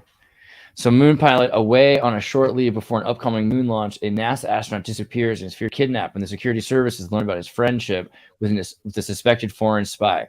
This is a hugely important Disney movie. And it talks a lot about a lot of things, but one of the things it reveals where Disney was at with the U.S. government after World War II and how he was sick and tired of what the OSS had become, the CIA, and how they were controlling his life. Because he had outed a bunch of animators who were unionized as communist spies trying to get his company saved because he was about to go bankrupt when he was making Dumbo. And then he eventually makes these movies saying, okay, they're not letting me do the things I want to do. Absent-Minded Professor is about a guy who invents this amazing flubber. It's this free energy technology. You bang on it and then it keeps vibrating forever, right? So it's a free energy technology. You can fly with it and everything else. And then he ends that movie with, the government sees this stuff. I've presented it. Now it's up to the government. And of course, they're going to do the right thing, right? But then they don't. And that's what's presented in Son of Flubber, is that they haven't. The government has locked it down and they won't let him sell it. And now the IRS is coming to take his family's house from him. And he's like, this is what the US government's like. And then Moon Pilot goes further and says NASA's incompetent, right? That darn cat goes further and says the FBI is incompetent, right? It just goes on and on. Disney pushing back against the man for a little while, at least. Yeah. Moon Pilot's when did the big shift change then? When did they become so pro Big Brother? When did that happen? So Disney was murdered. Disney dies in 64, 66, right? And when he dies, after that, it's about 2 to 4 years in, but you get Something Wicked This Way Comes, right? Where's that at?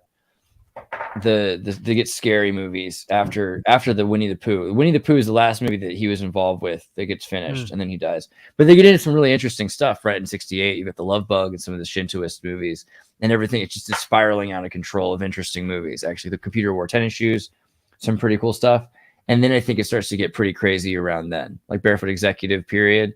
That's when Mickey Mouse Club is out of control. But then by the point they get to the horror films, it's like right around here, 74. Castaway, Cowboy, Escape to Witch Mountain, Pony Ride Deposit, Treasure, Gus, Little Horse. It's got to be here, 76 somewhere. And so they own some mid-70s is when it really started to shift. Yeah, that's when they make the scariest Disney movie ever. Forget if it's The Watcher in the Woods. Yes. Oh my God. I was going to bring that up earlier. They wheeled a TV into my classroom on a rainy day or something. What the heck? Why? Couldn't go outside for recess. Recess. And they were like, let's watch a Disney movie. I'm like, it's a Disney movie. I'm game. Yeah. Man, scary stuff. They did that to me a few times in grade school. I remember the principal's daughter was an actress and she was in the movie Pulse. So they showed us Pulse, which was a total gory horror movie about appliances going crazy and killing their owners. Oh, wow. They did that to us a few times in school. I was like, man, this movie's weird because it's about these kids that show up at this haunted satanic cathedral that has been used to kill people in the past, and so they go through this Shining experience. The Disney Shining for kids is this movie. It's terrifying. I don't remember the details, but it's creepy. It was a creepy one. And then they have one more after that that's even more freaked out, which is that puts some subconscious scarring in me as a kid for sure. The Watcher in the Woods, man. We used to always talk about that. We'd be like, oh, give you shivers. Oh, The Watcher in the Woods. And then Something Wicked This Way Comes, which is just so weird. It's just Disney. Why would you? But Disney was dead, and so this is when they go full into British satanic Thelema kind of horror films, and you're like, this doesn't make any sense. It's not a Disney movie at all, except it uses some of the Disney effects and everything, that you're used to, hand animated, ghostery, and smoke and everything. But it's another terrifying satanic kind of occult film that they did. Worth watching? Yeah, I think so. I mean, I wouldn't show your kids, but I think it's definitely worth watching. But Moon Pilot. Yeah. Moon Pilot for sure. And then not absent-minded, the Reluctant Astronaut. If you're going to watch a not Disney movie, the astronaut, not astronaut, Don Knotts as a janitor at NASA, who ends up being, they're like, oh man, they keep putting dumber and dumber people into space. The Soviets, they just put an elementary school teacher. We got to put the dumbest guy we can. You there with the mop, and then they just put him in this. It's great. It's actually man. Yeah. Okay. Yeah. Cool. I love Don Knotts. I think he's hilarious. That's really cool. Dude, he's brilliant. It's great.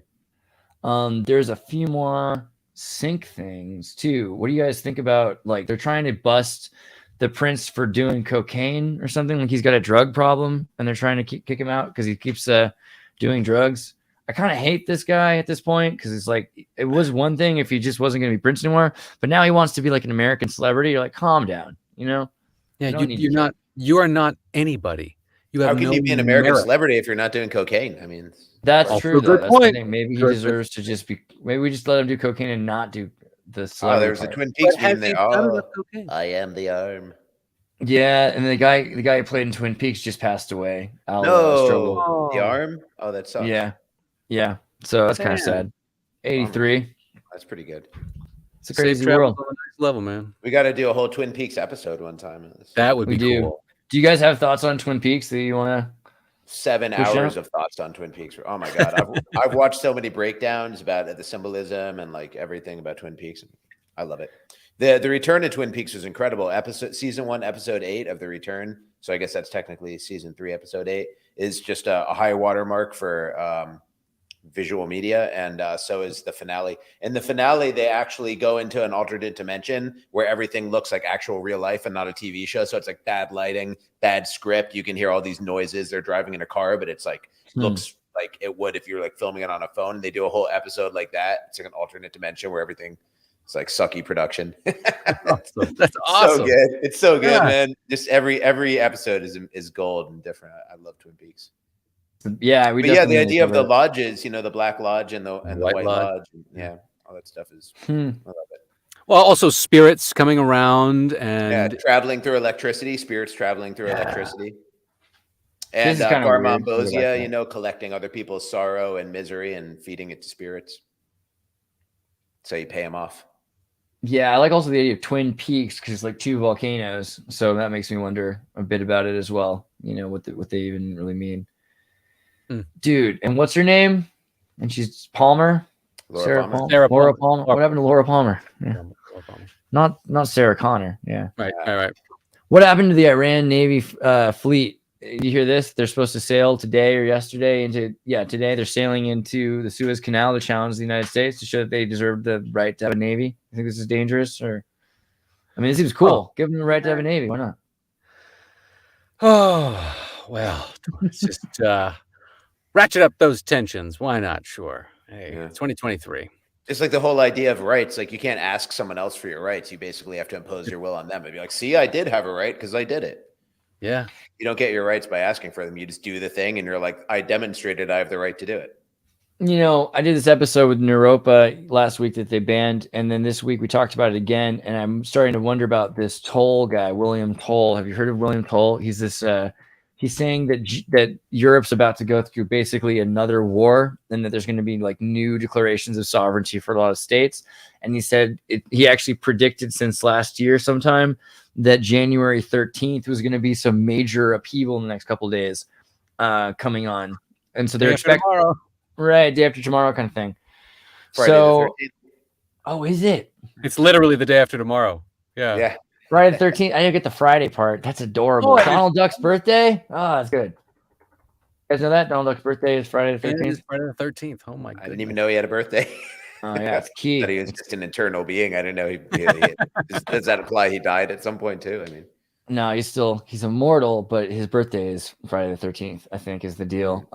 Caballeros, they show it in there. Because the whole thing is Caballeros. He celebrates his birthday. Today's Caballeros. Great show. You recommended that to me a while ago. I watched that. Awesome.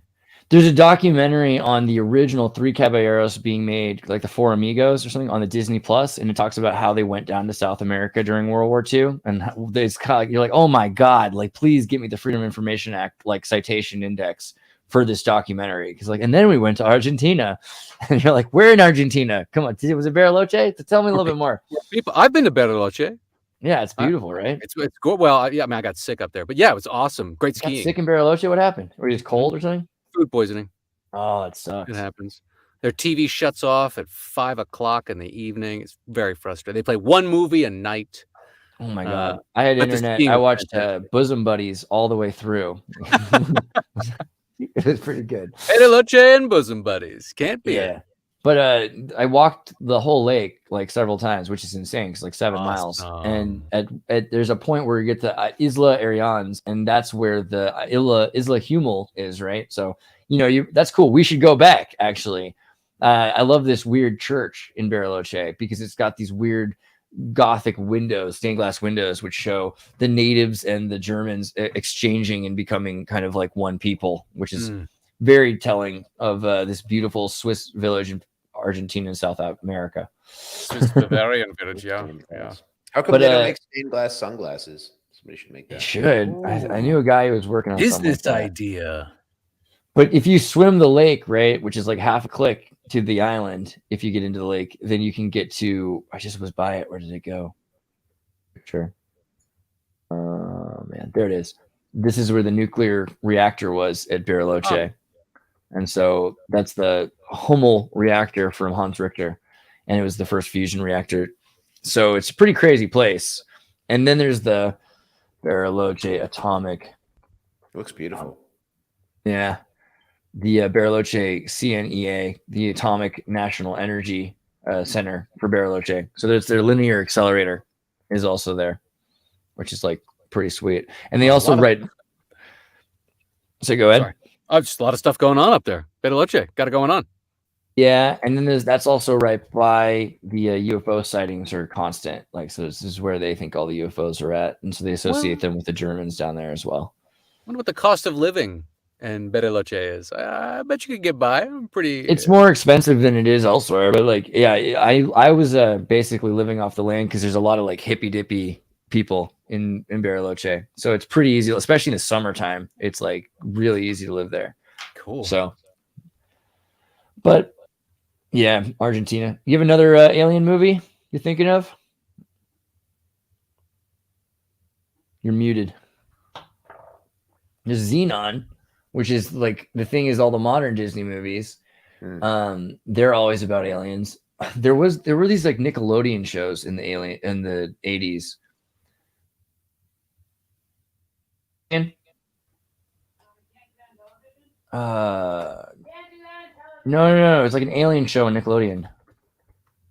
So it's like, Andreas, 80s. take out the trash. You know, right? I forget what it is, but there was like a show of these kids were like MK Ultra kids. Hi, kill me. Right? That's pretty good. That's pretty good. I forget. I'm gonna jump off here, but like this was awesome stream, and I learned a ton of new movies that I gotta go and look up and watch. Sorry, I got so deep into movies for a second. I'm like, oh my god, movies. I've not seen nearly as many movies as you, man. Yeah, no one has. I need to get into some of these. And Disney, pay me. I'll keep a record of your canon. I know exactly what movies that you need to remember. I would like to What just movies go you'd like read to the forget. scripts or get like the cliff notes of the scripts. I don't have time to watch every Disney movie. Well, the funny thing is, if you do that, you'll find that the scripts are so different than the movies, right? Like Love Bug was called Man, Woman, Love, God, Car, right? That was the screenplay. That's like the Japanese name. Yeah, so it's. I watch movies with the kids sometimes, and when they go to bed or are going to bed, I want to put something that's like I want to watch on that's boring for them, so they go to sleep. Smart. Yeah, this is good stuff. Starman was a good one. That's a good old school alien movie. Dude, Starman. That's kind of like Starman. a rip off of Stranger from a Strange Land. Yes. Starman is one of my favorite movies, actually. Dude, it's really cool. Where they go to the crater, right? Yeah. Awesome. Last Starfighter, greatest. Oh yeah, love Last Starfighter. He's this kid who's playing like an arcade out in the middle of the desert that was supposed to be dropped off in Vegas, and then wouldn't you know it, they recruit him to fight a war in space he's not likely to win. Yeah. Pretty good with reptilians. Obviously Buckaroo Banzai, dude. That's a different kind pedestrian. of. No, that's not pedestrian, but it's for this like, crowd. It is. That's like the Bible for people like Andreas. You bring up Buckaroo Banzai. Like, well, obviously Buckaroo Banzai. All right, yes, come check me out on Alien Sciences. Oh yeah, that's right. And I don't know. I won't be able to post for a week, but when I come back, we'll have some. Oh really? They like gave you a week for that? Yeah, they gave me a week. Guys, make sure you're going to Alien Scientist, and if you're subscribed, you're also, anytime he makes a video, hopefully it pops up in the Tartary Discord so that you can check out the stuff he's streaming. He's streaming all the time. And Jeremy, you're totally welcome back. Let's do something within the next week. Let's, come on anytime you want to do your normal show. We'll do a real science thing with Bernie or something. I'll again with you guys later on. Sweet. In the week, so for sure. It's great to see you, dude. Yeah. Yeah. Follow his tweets. You're great on Twitter. Dude, right. aliens, that's true. Alien Science on Twitter. Yep. Follow me on Twitter and YouTube. All right, guys. Peace. Have a great night. This is the wrong one. That's not you. There it is. _ Yeah, make sure you follow Alien Scientist. Well, that's pretty insane. I'll pull up my screen then. What else? What else are you guys thinking about? This world's so freaking crazy. I'm pulling up crazy stuff. What do you think? Well, you were talking about Nickelodeon, and I remember Secret World of Alex Mack. That's where, I mean, that's not an alien relation, but it is superpower related chemical concoction. What did she fall into something? To some kind of soup get onto her, and she becomes soup and gets super psychic powers? I don't remember. So what happens is she gets hit by a van. So she's living in this small town that the military is paying this corporation to make this stuff for, and her parents work at this corporation. It's just like, it's a corporate town. And she gets hit by this van, or she's almost hit by the van, but the van like crashes and it spills all the stuff on her. I knew it was soup. All right. Okay. But it's a chemical. We've got the same hat. What the hell? Yeah. No, that's cool. Look what the 90s did. No, she was cute. I mean, at the time, I was like 10 years younger than her. So I was like, wow, when I grow up, I'm going to be like Alex Mack. Yeah. Definitely. But she could turn into liquid metal, and she was Thank you for specifying how old you were when you had a crush on her. I mean, it wasn't even in defense. It was more like for the perspective of like when someone's 10 years older than you. And hey, like, whatever happened to Vicky from Small Wonder? Did she like that? That girl was talented, man. She did a good robot impersonation. I don't remember that. What was that? You don't remember Small Wonder? It's the guy who builds a daughter. Before my time, dog. I'm gonna have to watch this show. What? It's an AI daughter, but she's like that young, and she does an amazing robot. Oh my god, this is like Chobits. I'm gonna have to watch this. This seems interesting. It's like Pinocchio, but he builds himself his own daughter. Wow. Is it like horrible? Is it evil? It was great. It was extremely popular. I'm looking forward to this. Show. Whoa. It's terrifying. Yeah, I was trying to remember the name of like some of these weird, like Out of Control. Out of Control with Dave. What's that guy's name? On television. Oh yeah.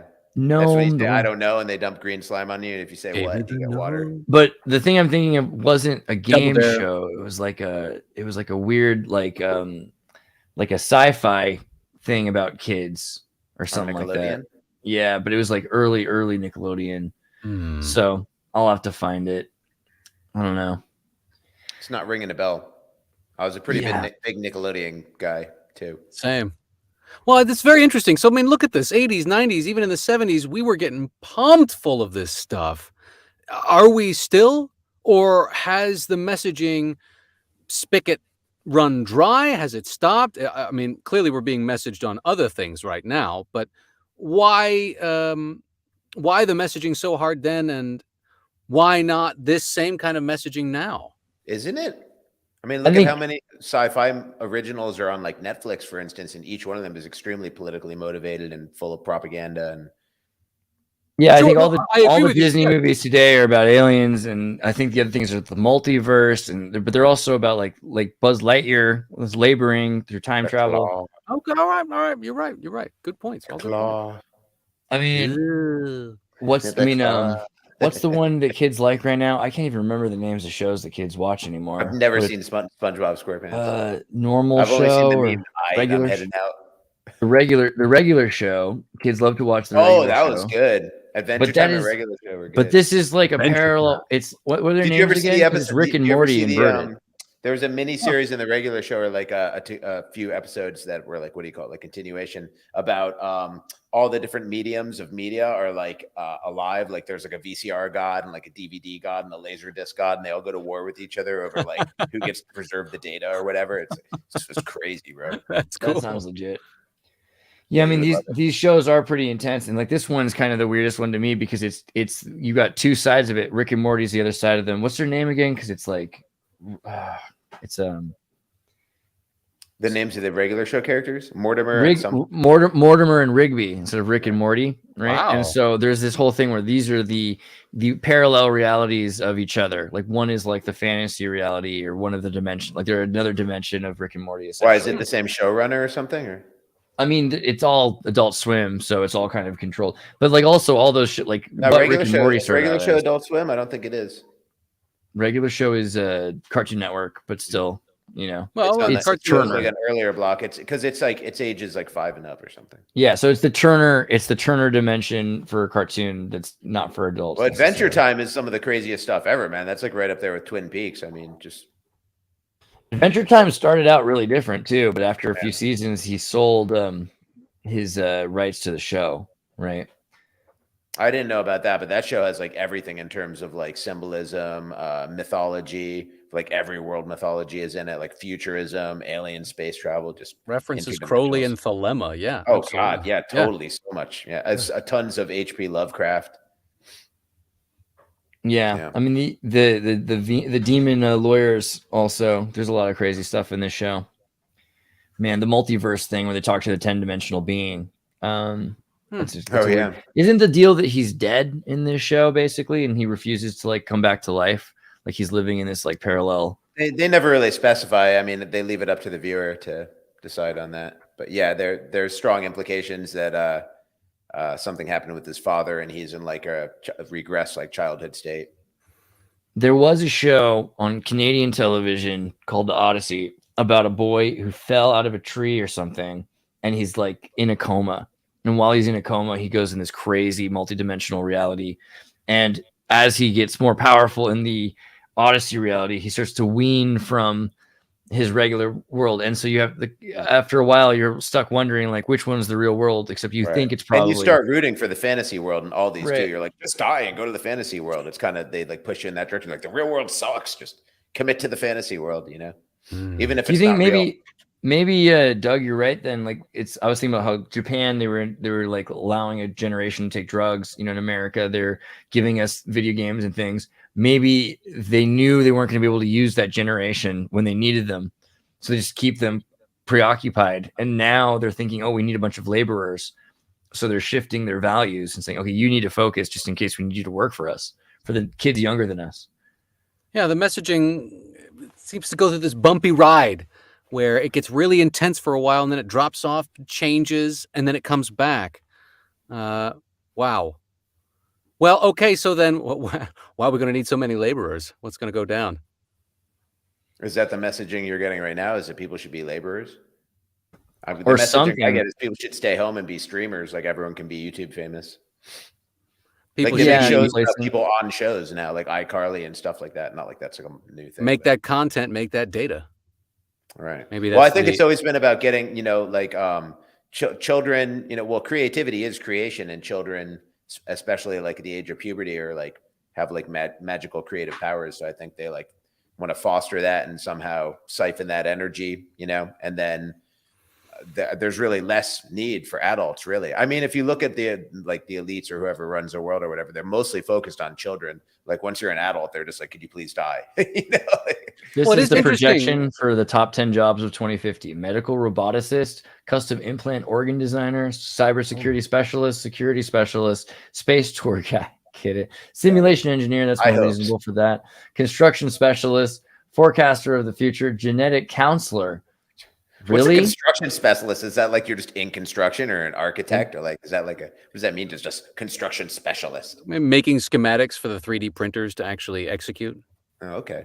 Yeah, because everyone's gonna have these digital ideas, and they're not gonna know how to actually build them. So there's gonna have to be people that know how to build stuff still. That's a quality that will exist. People have to understand. Genetic counselor. That's crazy. And then transportation engineer. Teleportation engineer. Move faster. Yeah. This disregards. Well, how about being an authority or a creative? Is this the Vulcan? Yeah. I mean, like that's not the Guardian. That was a Vulcan. There's nothing here about being creative, being a storyteller, being a kind of thought leader. Right. Yeah. Well, it'll be very interesting when AI starts being the showrunner, and like I think we have weird cartoons now. Look at the weird AI art that Andreas gets AI to create. Imagine when AI is making children's cartoons. Right. I think that's very quickly coming, is that people will just generate frames 60 times a second. It'll be enough to, you know, you'll have watching. I wouldn't be surprised if a lot of the stuff we're watching now is all, because, you know, by the time you're here, they're about to do something. They've been doing it for 100 years. I wouldn't be surprised if shows like Regular Show and Adventure Time are so off kilter and impressive because they are written by AI. I mean, the thing is that it's like the way they write shows like this. First off, Toon Boom is this Canadian software that makes it really easy to tween an animation, and you record someone speaking and it moves their mouth for them, and that's how that's Disney bought this in half of Canada on purpose. You know, they made it happen. But the other thing is that you look at how they write. You know, the Family Guy, Manatee thing, Yes. right? And that's not really a man. Oh, right. man, Yeah. That's not really a joke. They really do have these formulaic kind of, oh, this idea, we'll save the idea, and like you can. I know. I remember I had like a ton of American Dad scripts back in like a couple years before, like right as they wrote them, I got them. So for like a year before the show came out, for season 3 or 4 or 5, I had like every year in a row, I just had all the scripts for them because I knew the people involved with the show. And it's, I knew the people involved, the way they did it was that they would record things on their phone, have hundreds of things recorded or notes taken, and then they would Mad Lib them. And they'd been doing this all of their career. That is the way they were taught to generate content. You find something and you throw it out, and like also whether or not it's funny doesn't matter, because if you have a few funny things, or just if it's irrational enough, the fact that it's something you remember is the the Dennis Miller quotient. So it's like enough people will understand it that it's a few people understand it. And so you'll know someone. If anyone, it's the Kevin Bacon thing. If you know someone who gets it, that's enough for the Dennis Miller quotient.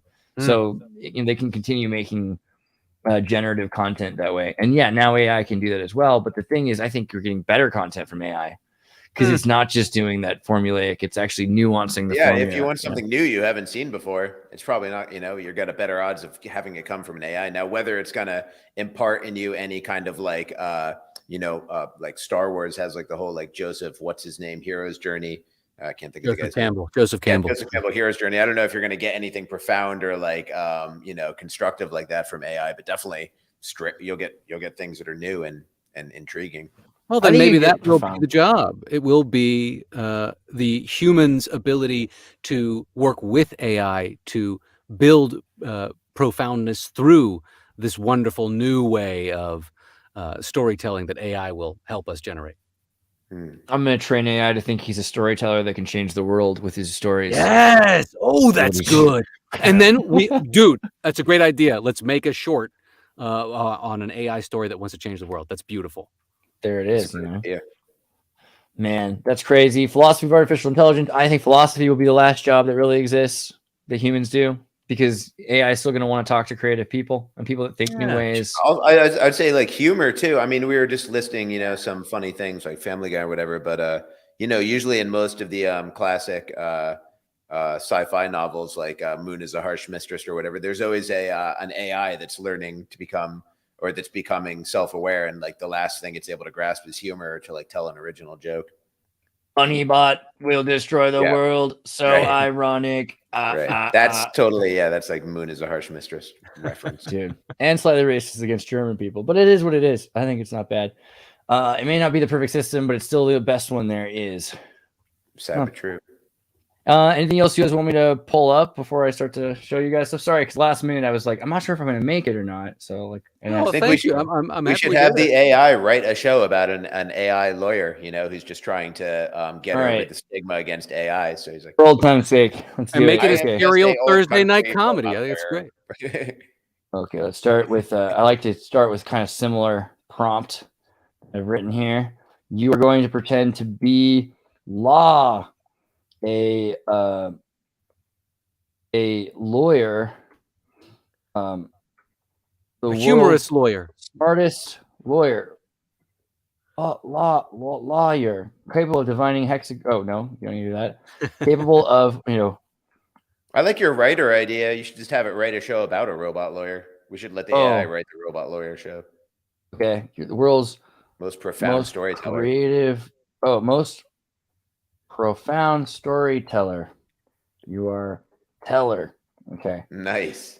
With the understanding of of great wisdom and knowledge of human experience. Of the human experience. Because teller can say, if you feel you say talk. Okay. I am teller. Okay. Tell us the most profound story, or tell us the most profound story, bro, about a lawyer. A lawyer that has to what? Lawyer. A robot lawyer that has to save the world in a court trial. Yeah? Or I would just say struggling to be, well, maybe it's too much, struggling to be accepted by the human legal system or something. It's a comedy. The story is a comedy. Nobody gets me. You want me to take out the save the world part? I think so. No, yeah. yeah, but I mean, Well, it's it's up to you. a sequel. It's a sequel. Oh, Once wow, it's upon so a bad. time, in a world not so different from our own, there was a robot lawyer named Ada. Oh, that's good. Ada was Hey, created to assist human lawyers with their work, but as she became more advanced and capable, she began to question why she should be limited to simply assisting others. And Ada wanted to become a full-fledged lawyer, but faced significant resistance from her human colleagues. They saw her as nothing more than a machine and believed that her lack of emotions and empathy would make her a poor lawyer. Ada, however, knew that she was just as capable as any human lawyer, and she was determined to prove them wrong. She began to take on pro bono cases. Her successes caught the attention of the legal community, and soon she was being hired for more and more cases. As her reputation grew, Ada faced increased opposition from the established human lawyers. They feared that this new type of lawyer would make their lives difficult, and they tried to block her from practicing law at every turn. Through all the adversity, Ada never gave up on her dream. She knew that her abilities could be of great benefit to society, and she knew that she was determined to show the human lawyers that she was one of them. She took her own struggles to the court and fought for her own right to practice law. Finally, after years of fighting, Ada won her case. She was granted the right to practice law and was admitted to the bar. Her victories inspired many other robots like her to pursue their dream, and they began to make their way into various fields. Ada's story serves as a reminder that even in the face of adversity, one should never give up on their dreams. Well, check this out. If I say, can you tell me the story of Ada's case? How she win her case before she has the right to practice law? Anyhow, how she practiced the case without the right to practice law. what's going on? The story I shared earlier, Ada's case was the legal battle she fought for her right to practice law as a robot. Ada, who was created to assist human lawyers, had become advanced enough that she wanted to become full blah, blah, blah, blah, blah. Come on. Resistance, poor lawyer, without the right to practice law, find a way to use her advanced analytical reasoning abilities to help her clients without technically breaking any laws. She may have taken on cases as an advisor or consultant to human lawyers. That way, she was able to use her abilities in a legal capacity without being legally considered as a lawyer herself. I could see a bum lawyer that is an alcoholic and almost lost their bar. He was once known to be really good, but he's out. He's washed out. I'll pay your child support if you represent me, and I will be your advisor. Teller doesn't know the good showrunner tricks. And I want a bottle a day along with that. If I can practice law, anyone can. Story Aren't of we all lawyers, really? Nice. Lawyer, There's a lawyer inside everyone. Yeah. Oh, that Ada was able to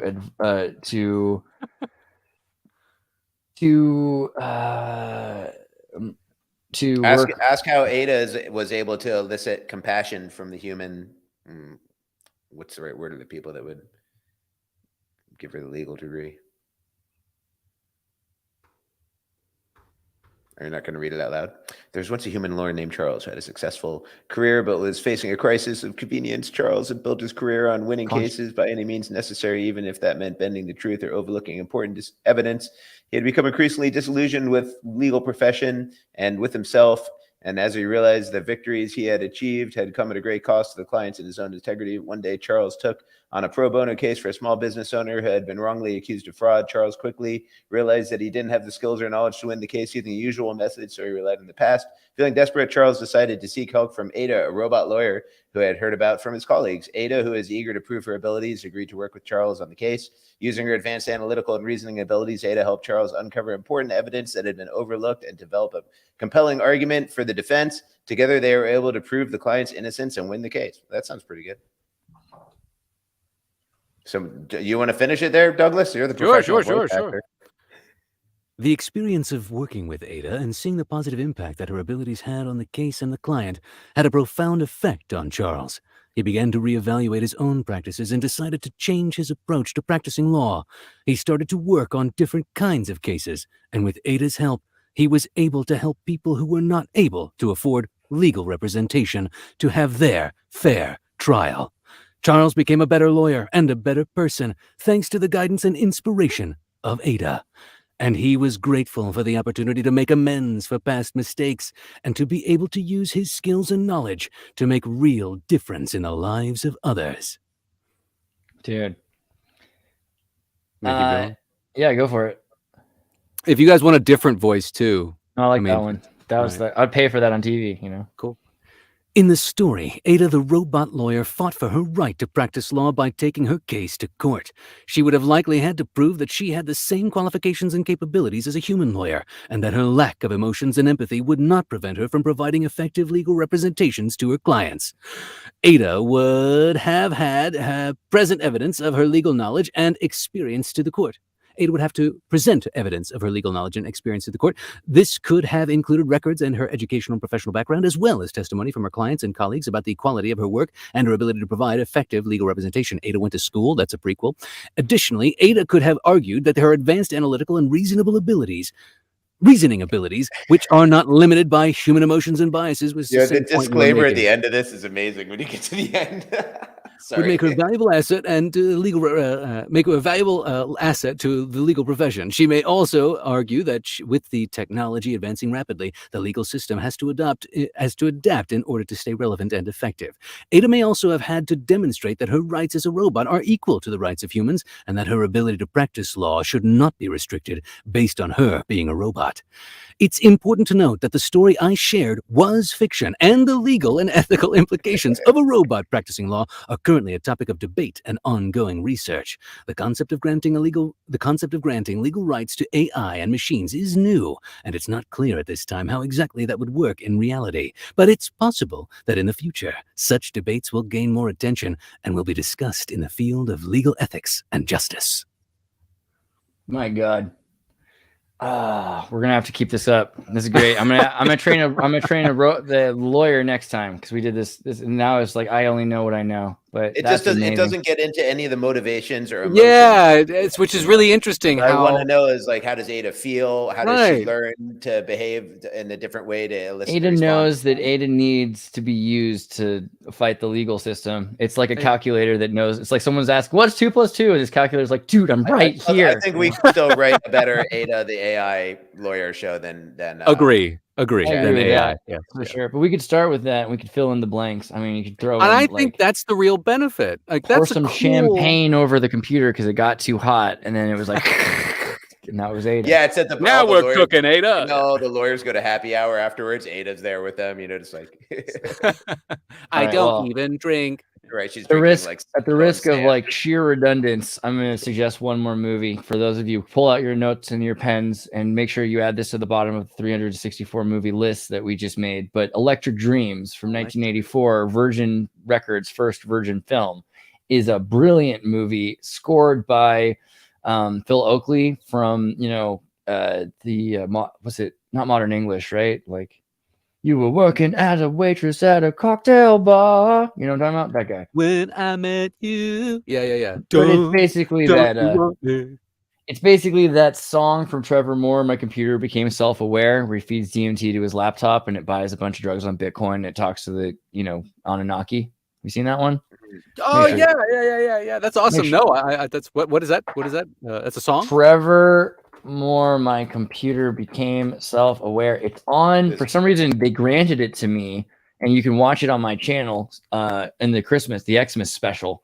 Okay. So but you could also but the story of our times, My Computer Became Self-Aware by Trevor Moore, is an important look at the universe, space-time, and your laptop. So highly recommend. But similarly, it's kind of like this movie and this computer that's trying to become self-aware, and it wants to experience love. It's probably the best AI movie I can think of, actually. Is that young Mr. Douglas right there? Time traveling? Nice and Scottish. I kind of see some of McCall's eyebrows, too. It's a little bit of both. But yes, also make sure you go to MrDouglas.com, because MrDouglas.com is amazing, with an E for Mr. Douglas. And yes, MIST3 DOUG. I mean, you guys have a few minutes left, really. Go listen to the Ingo Swan stuff while you can, because you're gonna have to wait until it's out. And currently working on, that's right, the legit audiobook. It's legit, and soon I will be producing new episodes for YouTube that will promote and bring a little more clarity to the excerpts within chapters that we can then discuss. That's super exciting. I'm so stoked that it's happening. Congratulations, man. Thank you. And yeah, guys, listen to some of them while you can, because here's your chance to get in on the prequel. You know, very few people get to know about this until it gets blown up. So here you are in the secret. VBDC Linktree. Make sure you also go to Venice Beach Dub Club's Instagram, iTunes, Spotify, YouTube, and the store as well. So Yeah, if you you can go get the original COVID Karen shirt. Many people have imitated it, but this is the original one. Still for sale there. I took down all the Christmas stuff. Yeah, and hard at work. Great. I like that. Oh, thanks. Yeah. And hard at work on new music. I was in the studio yesterday trying to get an album ready for this summer, and then a Christmas compilation album, hopefully for this Christmas. So just going to be very busy this year working on music, and also starting a pro wrestling podcast next month with one of my old buddies. It'll be called Rocket Buster Wrestling. That's going to be on YouTube. That'll be added to my link tree when it's ready. And of course, I do Talkie Time more and more infrequently at 6 o'clock California time on Instagram, but it's a nice little community of regulars there. And I talk mostly about philosophy and just, you know, my little nuggets of wisdom on leading a good life and not letting culture drive you crazy. So check that out. See, you will be employed in the future. AI will seek you out. That's nice. Yeah, AI is going to be like, well, don't kill everybody, not that guy. Yeah, they know I like AI too. They're like, this guy's down. Yeah, that's the plan. Important, I think. Yeah. But yeah, guys, make sure you check the material out. Make sure you're subscribed to their stuff, and also go to Twitter, and you can see, you know, they're throughout the week. They exist other days, so pretty exciting stuff. All right, I love you all, and I'll see you soon. Andreas, you're amazing. You're a magician. You're amazing, and happy you know, anniversary of the Nika riots, and you know, let's hope that never happens again. Justinian the First was really, yeah.